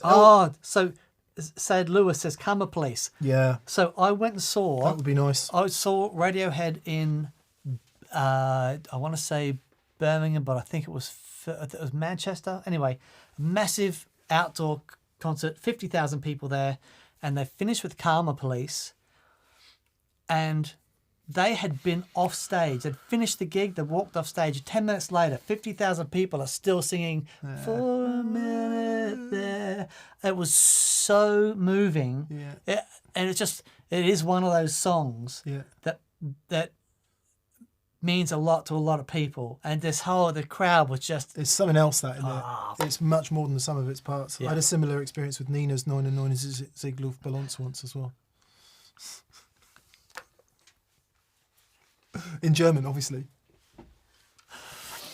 Oh, very good. 99 Ziegler Balance. Yeah. Rasmus Thrain says, "What kind of hi-fi equipment do you like? Keep up the good work. Cheers from Rasmus." Mixture man for hi-fi. Dan's not interested in hi-fi. Dan has a Bluetooth speaker. David Burke says, I was at that gig, Dan. Epic. Yeah, it was incredible. Yeah, so I would love to have a turntable and vinyl. At your place, when we sit in that room, listen to vinyl, it's a religious experience. And I love it. My house is too crazy for religious vinyl experiences. There's just too much going on all the time. I'm going to get to a point one day where I can have that. You've got it. Yeah. But at the moment, it's the Bluetooth speaker. I think you can go a long way. There's a lot of 90s hi-fi separates that are quite affordable, as long as sometimes the amps need recapping and stuff like that. But I've got an old quad, which is going to be 80s, I guess, power amp, 50 watt stereo power amp, and an Audiolab 8000C preamp. And sometimes that stuff's going to work together, sometimes it isn't. And some half decent speakers. They're actually Mission 753s, which are not great. My 780s sound better, but the 753s just look brilliant because they're rosewood and there's 4 or 5 drivers in each one.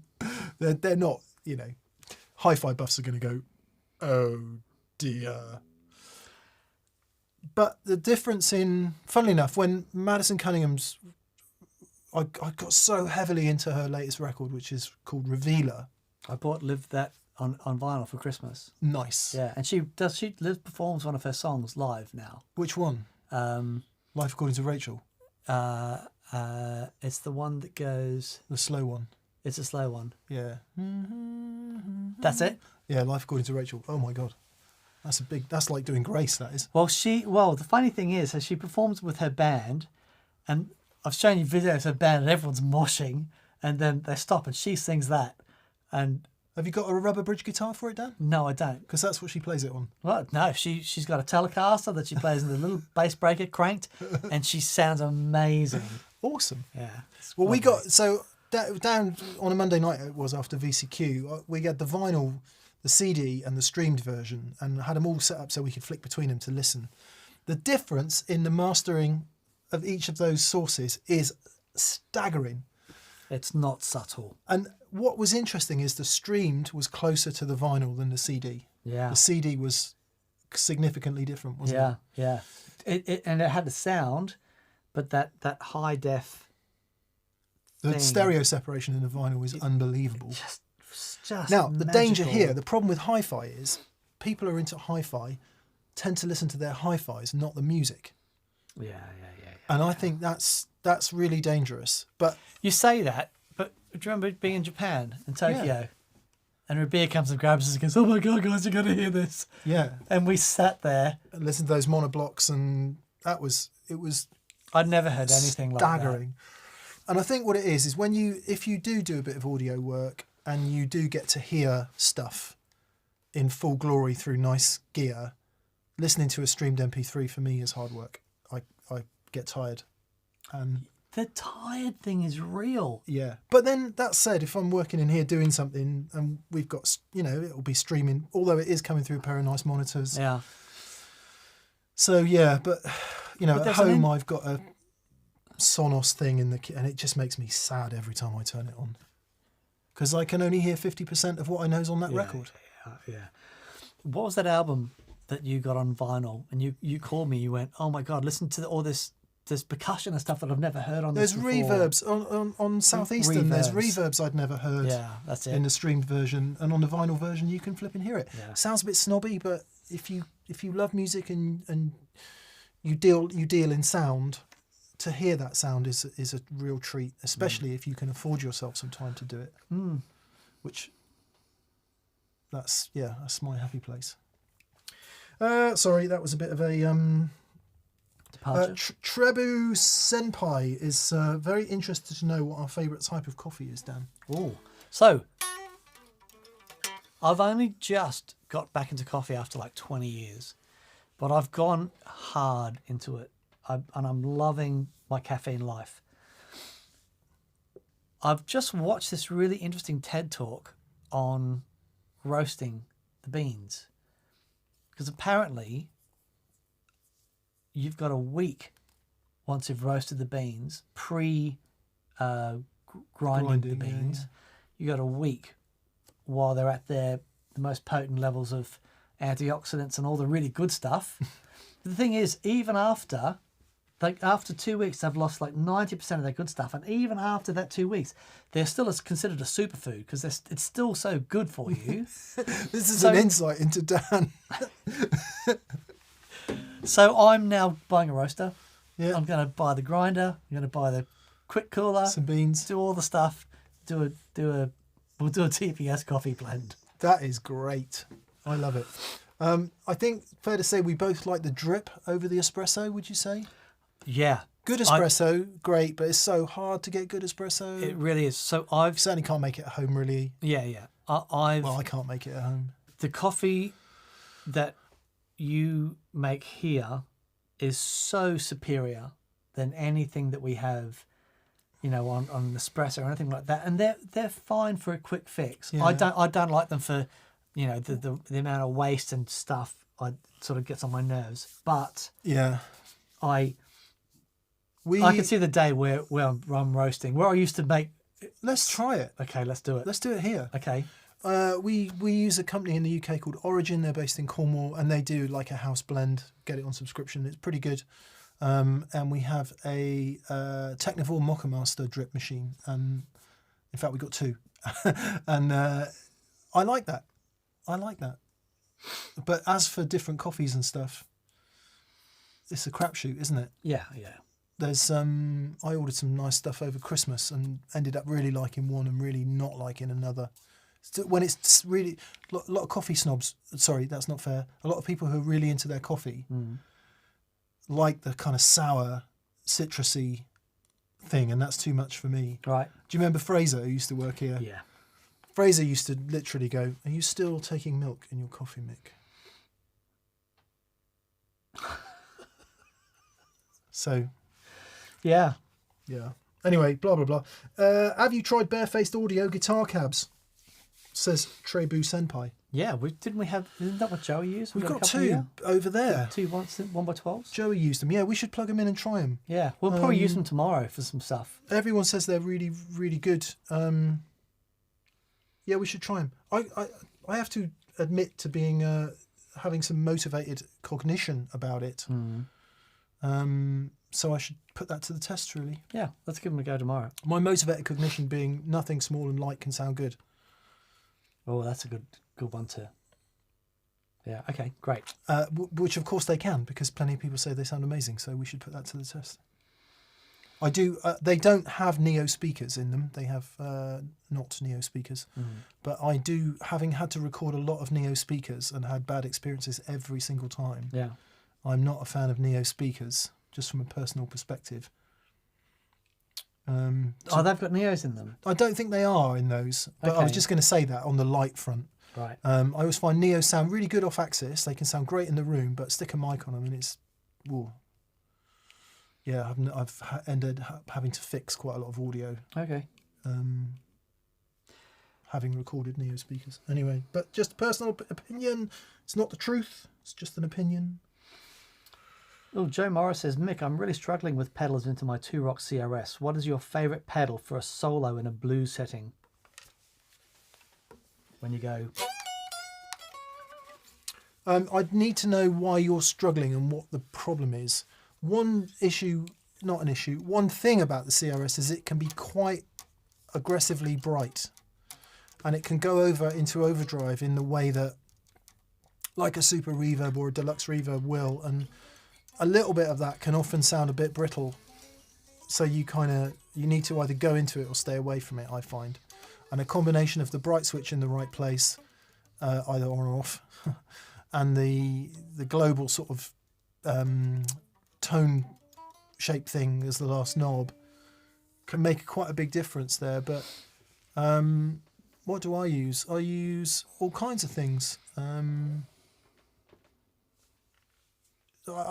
Tube Screamer works great for me because it's that mid-rich thing, makes it even more dumbly than it already is. I use J-Rocket Dude, sounds great into it. To be fair, it works pretty great with anything. So it really depends on your personal opinion and what it is you're struggling with. The one thing I would say about the CRS, which is really annoying, is like all great amps, they have a sweet spot. Yeah. And the sweet spot on that amp is hella loud. For me. If the thing's got a big transformer, it needs to be working. I'm a passionate believer in that. I'm a passionate believer in big amps quietly never sound that good to me. They need to, like our deluxe reverb, which is not a big amp. It just sounds, we try not to say things like this, and it is a pejorative term. It sounds rubbish below 5. Actual Firmament says, I agree with Tom Bukovac. Good tone is heavy and hard to carry. Well, I'm not going to disagree. No. That's a great Spent statement. 30 years doing it. I bought my last car because I could get a 412 in the boot. The trunk, sorry for those of you in the States. So yeah, and the other thing about the CRS, of course, I don't know what cab you're running into, but it is a ridiculously revealing amplifier. So depending on what you've come from, sometimes it can feel like hard work because every single thing you do is coming out of that amp. Yeah. But I love it for that. We had a guy at TPS, and he had a really nice SRV-esque type feel. And I remember him plugging into your 2-Rock, and it brought so much of that side of his playing out. Yeah. And it was a very different experience for him. I love when I hear Mick and he's got the two rocks together.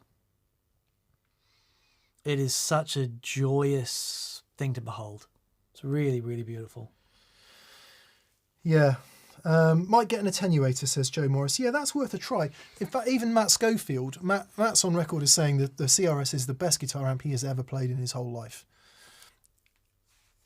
Even he, and Matt likes to crank it. So when he plays mine, we've been lucky enough that Matt's played that amp a couple of times. He used it for some recording. He puts them there. He puts the master there at 2 o'clock where everything should be. And as you will know, on the 100-watt setting, it's insanely loud. That was, I remember for that day they were recording, and in that studio, we went and I was in that room, and I think that's one of the loudest amps I'd heard with him playing it. And then the most beautiful thing was though, then going from that into the control room Yeah. and actually hearing the sound of the amp at the control room. And that's when we've discovered those mics. Yeah. We bought the Neumann mics after that, didn't we? Yeah. Because they worked with that sound pressure level. So Matt actually does use an aux box to take off about 3 dB, which actually makes more difference than you might think. Yeah.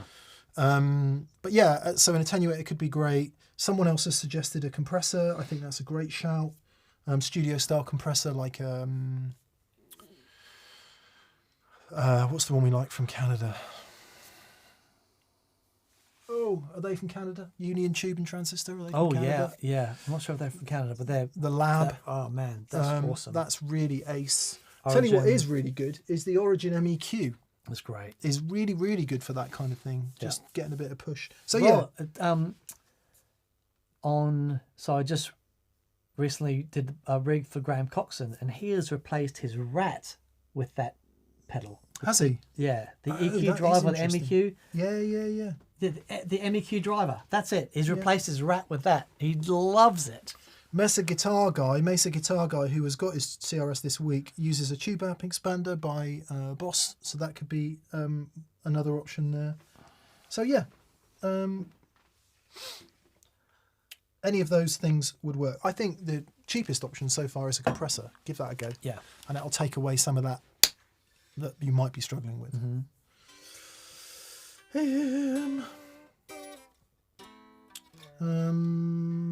Rick Van Dyne. Hello, Rick.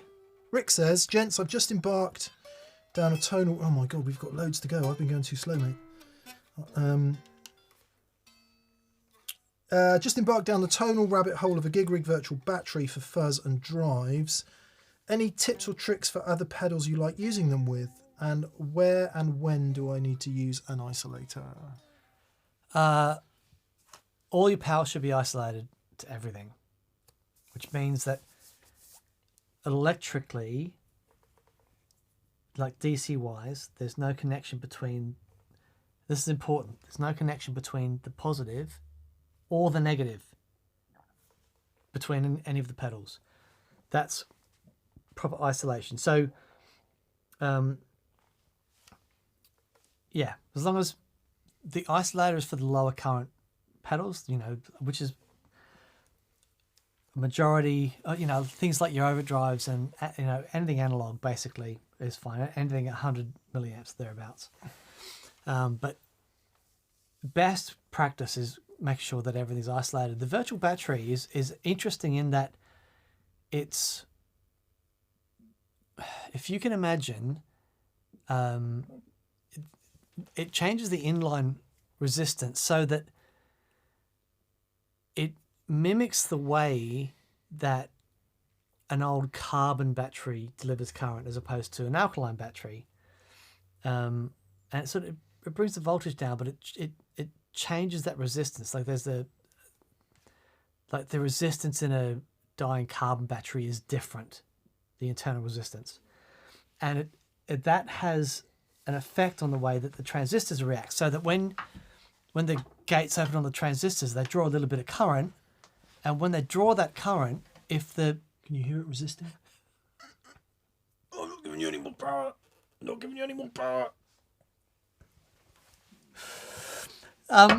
So where that works is on fuzzers and it's like sensitive overdrive pedals. For things like, well, basically anything else, modulations, compressors, delays, reverbs, all that stuff needs to be operating at it's with the most transients, with the most headroom. And so a really good, clean, capable current power source is required for those things. But messing around with that stuff for gain stages, fuzzers and sensitive drive pedals is really fun. I'll just add that if you're really not sure, send an email to the gig rig. They will help you. Yeah. If it's basic stuff you need to work out, Rick. The most important thing though is just try it. You by plugging that virtual battery into your overdrive pedals, you just try it and see if you discern a difference. Sometimes with those pedals, they might have an inbuilt regulator in them or whatever, so that really won't make much difference. But with certainly the vintage designs where they're so reliant on what's coming in, voltage wise, it may indeed make a difference. But especially with things like fuzz pedals, it does make a huge difference. Danielle Williams, hi, no question, just wanted to say thanks for the experience day. It was great to hang out. Indeed it was, Danielle. Thank you for coming. Guitar Moog, sorry, I am going to have to speed up a bit because we're running out of time. Guitar Moog or Guitar Moog says, bonsoir from Brussels, extrémité des jambes, sorry. Nearly didn't watch Mick's vlog in case it gave me flashbacks to doing that with my 90s Epi Sheraton. It did. Maybe the mini pots are better. Yeah, Gibson did use mini pots for a minute there. Right. So they go in the hole a bit easier. Okay. Yeah. Hi guys, can we get the Hampstead back on more, please? Says Andrew. I was there last week. Everything on the web just went quiet about these amps, and they're great. They are fantastic. I was with Pete and Brian last week.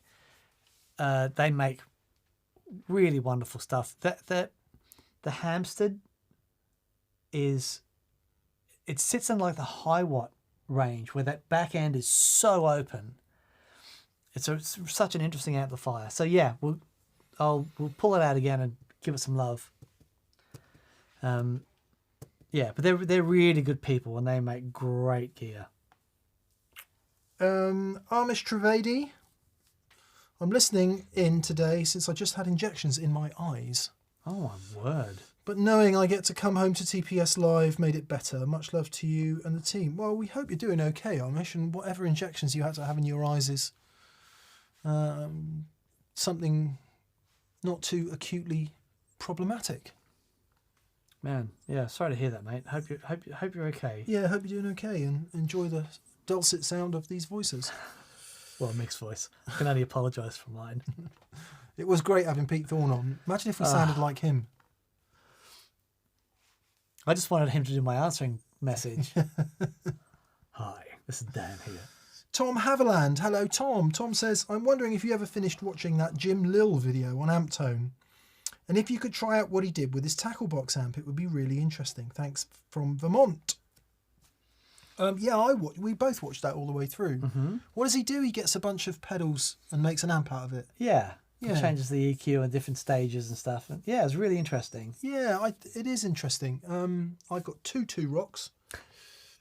I've got a 1961 AC30. A Mesa 5050, a bunch of lovely old valve amps. Matchless DC30 and Lazy J. With the greatest respect in the world to Jim Lill, if he wants to come on the show and bring his tackle box and stick it next to my two rocks, he's more than welcome.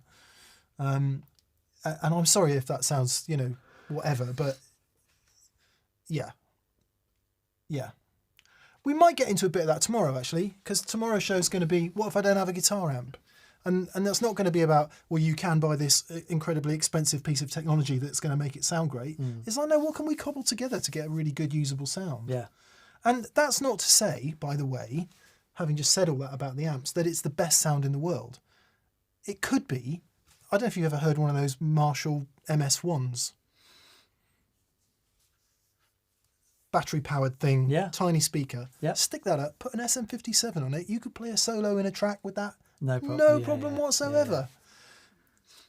Yeah. Repeat for any other kind of interesting small things and maybe Jim's tackle box. Specific uses could be a great thing. But at no point am I going to take it out to a gig, play it next to a loud drummer, all of that. But it might be that we get into some of that tomorrow. With some interesting hacks around what you could do if you had to.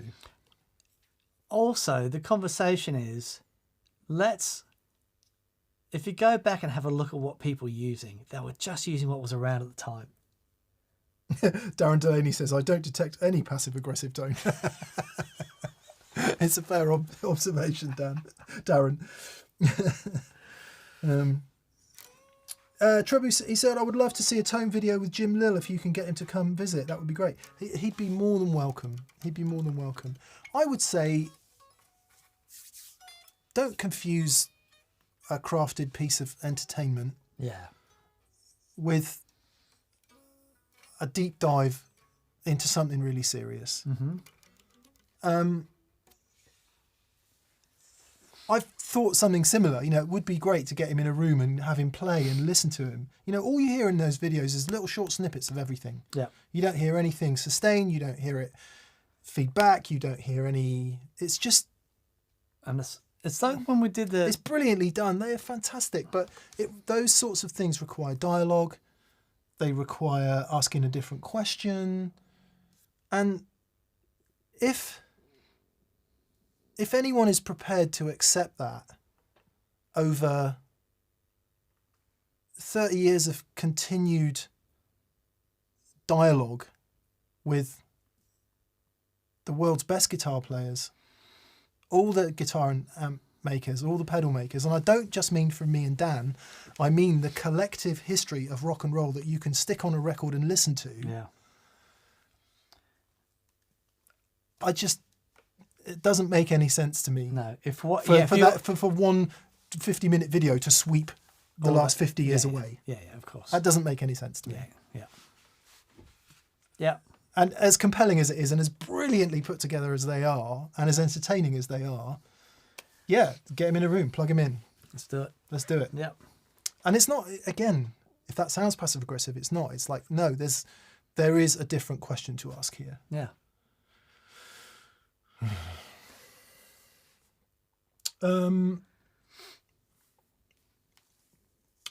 Some of the best guitar sounds Josh Homme gets are using small rubbish amps. I totally agree, James. Totally agree. Yeah. He's rubbish in inverted commas, obviously. Yeah. And he's on record as saying, I don't like nice guitars. Yeah. He wants to fight. Yeah. It makes... Yeah, of course. Yeah. Odds End, the passive aggressive, a good name for a transparent gain pedal. That's very good. Lefty O Bass says, greetings bi-weekly bipedal terminations. I like a wider neck. If you had to predict if a neck would suit you from only 3 criteria, profile, width, finish and fingerboard material, fretwire gauge, blah, blah, blah, what would they be? Okay, so you're saying out of profile, width, finish, fingerboard material, fretwire, what would be the 3 that are the most important? I would say the resonance of the bit of wood that is the neck, how easily it vibrates. So if you imagine you've got a really dry, super snappy neck that vibrates beautifully, or you've got a thing that's been sort of left in the swimming pool and it's very dull, that for me is massively important. Yeah. Then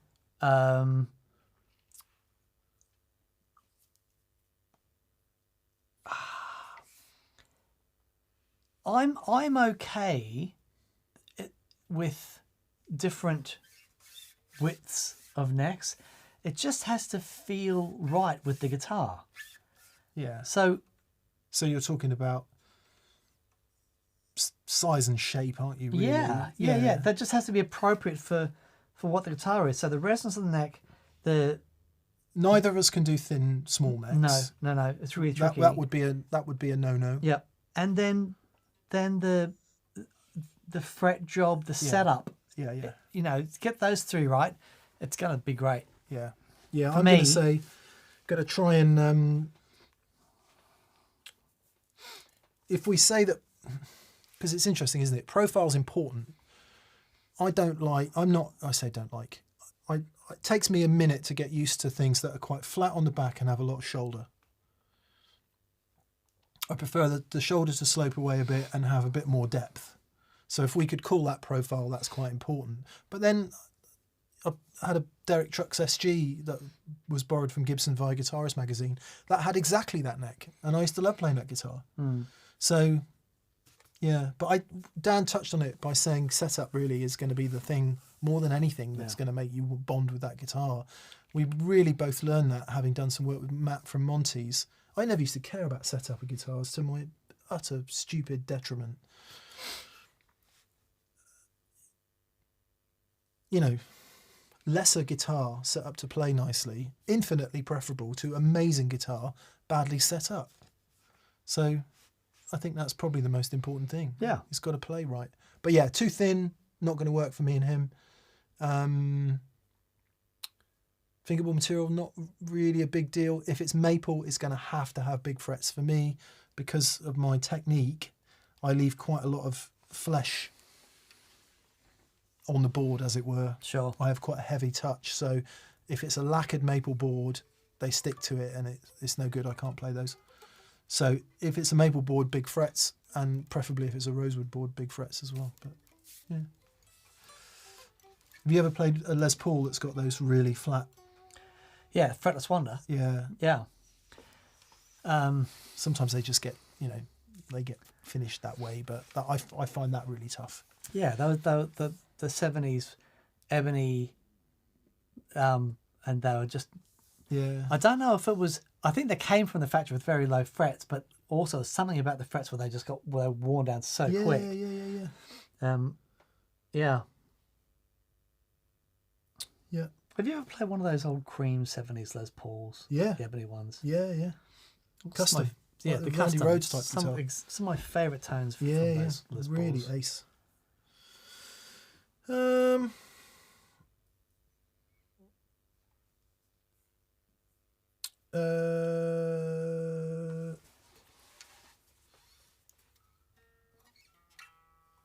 Gargantua. Hi DNM, thank you for your hospitality last week. Hope you all enjoyed a little taste of Kentucky.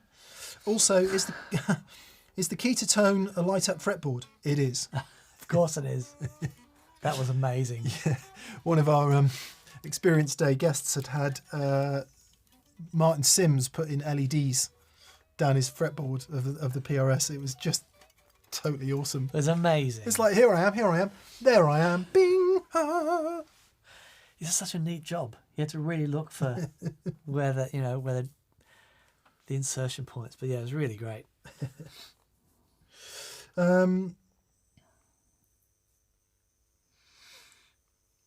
Good. Right. Kyle Harkus. Hello, Kyle. Just got a PRS S2 McCarty 594. Wow. PRS quality is a thing. I'm a Strat guy, but PRS kept taking my interest. Think it will complement my Strat nicely. Yeah, they are very, very great nicely guitars. made machines. Hope you enjoy that, Kyle.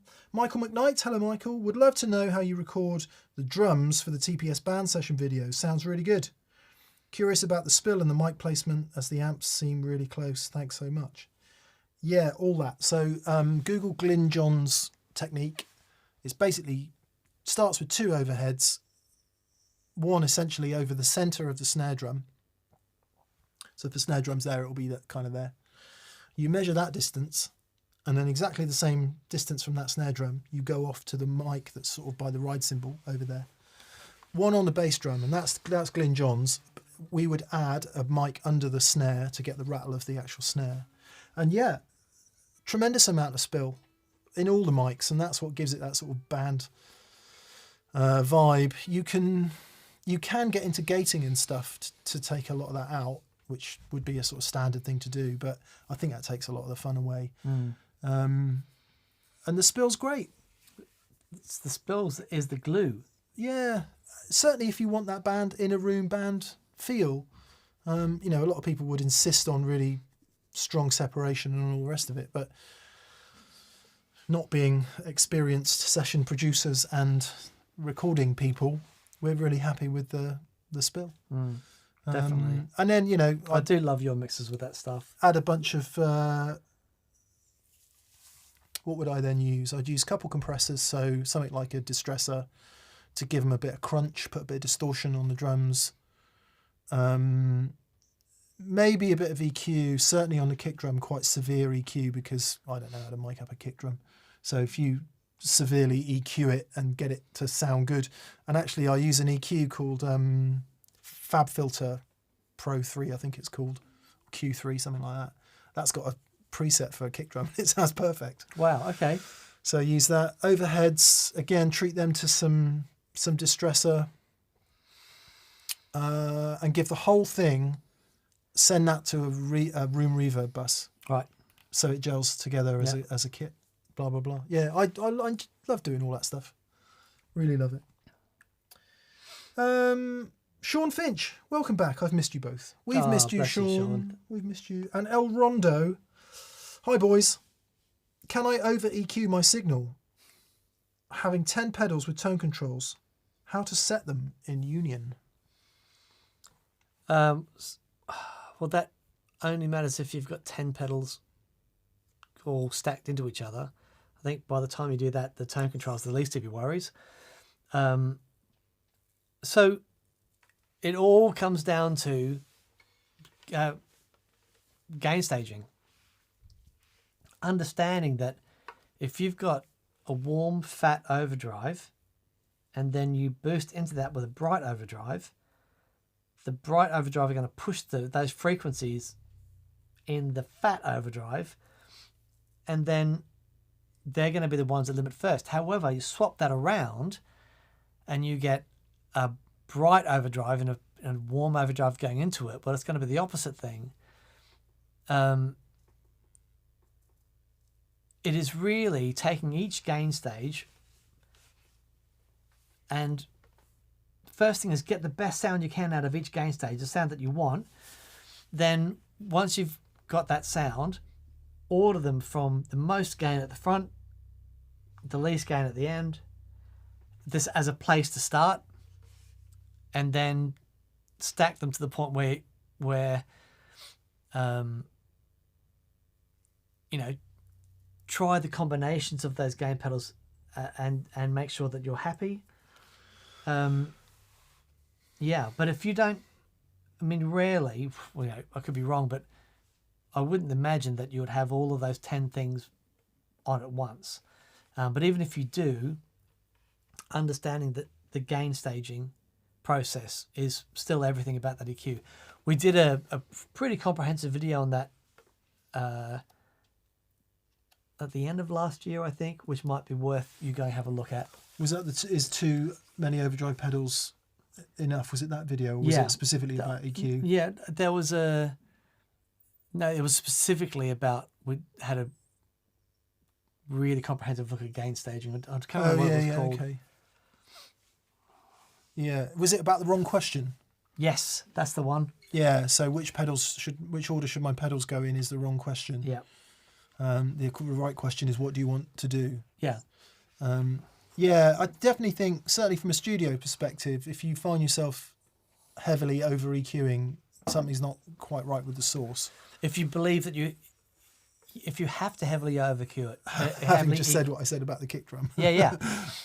Well, yeah, but you're not EQing it and then EQing it and then EQing it. No. You're EQing it once. Yes, true. And if I have a treble booster, I am heavily EQing it, but that's to produce the sound that I want. Patrick Gland says, what's the idea behind most gain first to least gain last when ordering pedals? Wouldn't you want a low gain, high volume pedal to boost an overdrive for solos? Again, Patrick, you're probably best to watch our videos on this. Basically, if you've got a low gain pedal going into a high gain pedal, what happens is, if the high gain pedal is set to high gain, and they might be the same pedal, but one is set high gain and one is set low gain, it's already on 10. Where most blokes, they're on 10. 10 all across the board. And when you boost into that, nothing happens. All it does is get more overdriven. It doesn't get any louder. We need a Spinal Tap counter on every show. Every Spinal Tap gag we do, we've got to put the counter on. Bing.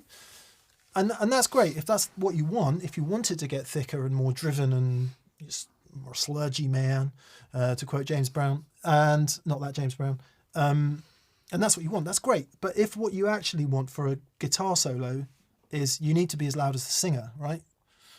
I can hear sound engineers recoiling in anger at this point, but that's how loud you need to be. Funnily enough, Paul Stacey and I were having a conversation about how blooming loud vocals are mixed these days. Yeah.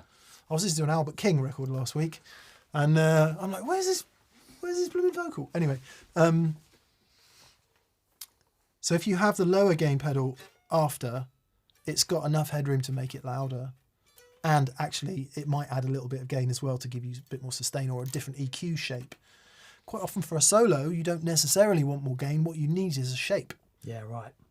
In order to poke out the mix or whatever. So that's the theory. And it's not, we're not saying this is the only way to do it and you have to do it that way. We're saying it's try it. It's a really good place to start, because that's going to give you your maximum flexibility. And what you might find is actually there's a specific pedal that I like, a specific low gain pedal that I like before that high gain pedal, because it gives me added distortion and they stack together really well.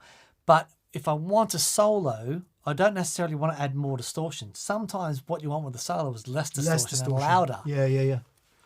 Always. Especially when the amp's nice and loud and you've got a bit of a harmonic thing going on. Yeah. Because then you start to hear everything and it's lovely. It's a magical thing. Anyway, we're done. We've gone over. Thank you for being with us. And we're really sorry about the disruption over the last couple of weeks. Hopefully we're back in the game. And as Dan says, we may well end up doing... I think we'll just do... Every week where we again. can do every Monday, because I love it. It's great. Yeah, it is nice. It's nice to be here. It's really nice to be here. I think this hat makes me look like I can play some country. People are saying you're like Tim Pierce's stunt double. with one too many stunts that haven't gone quite right. Good. So thank you, everyone. Many thanks to BV. BV, thank you for being in there and doing all of that. And yeah, we'll see you next week. We'll see you Friday. This Friday coming is a show with David Ranger of Ranger Effects. Man alive. And it has quite a profound effect on Dan and I. The guy is... He's a genius. In a creative place that is infectiously, amazingly brilliant. Yeah, he's wonderful. And you just can't help love him. Yeah. So we had a really good time. Is that where's the pedal, the distortion? Is that in here? The Freakenstein. With the with the scratch pad. Yeah, no, I don't know. Okay. I don't know where it is. So yes, this Friday with David Ranger. Watch and be amazed. Yeah, brilliant. Cool. Thanks you for being everyone. with us. We will see you Friday.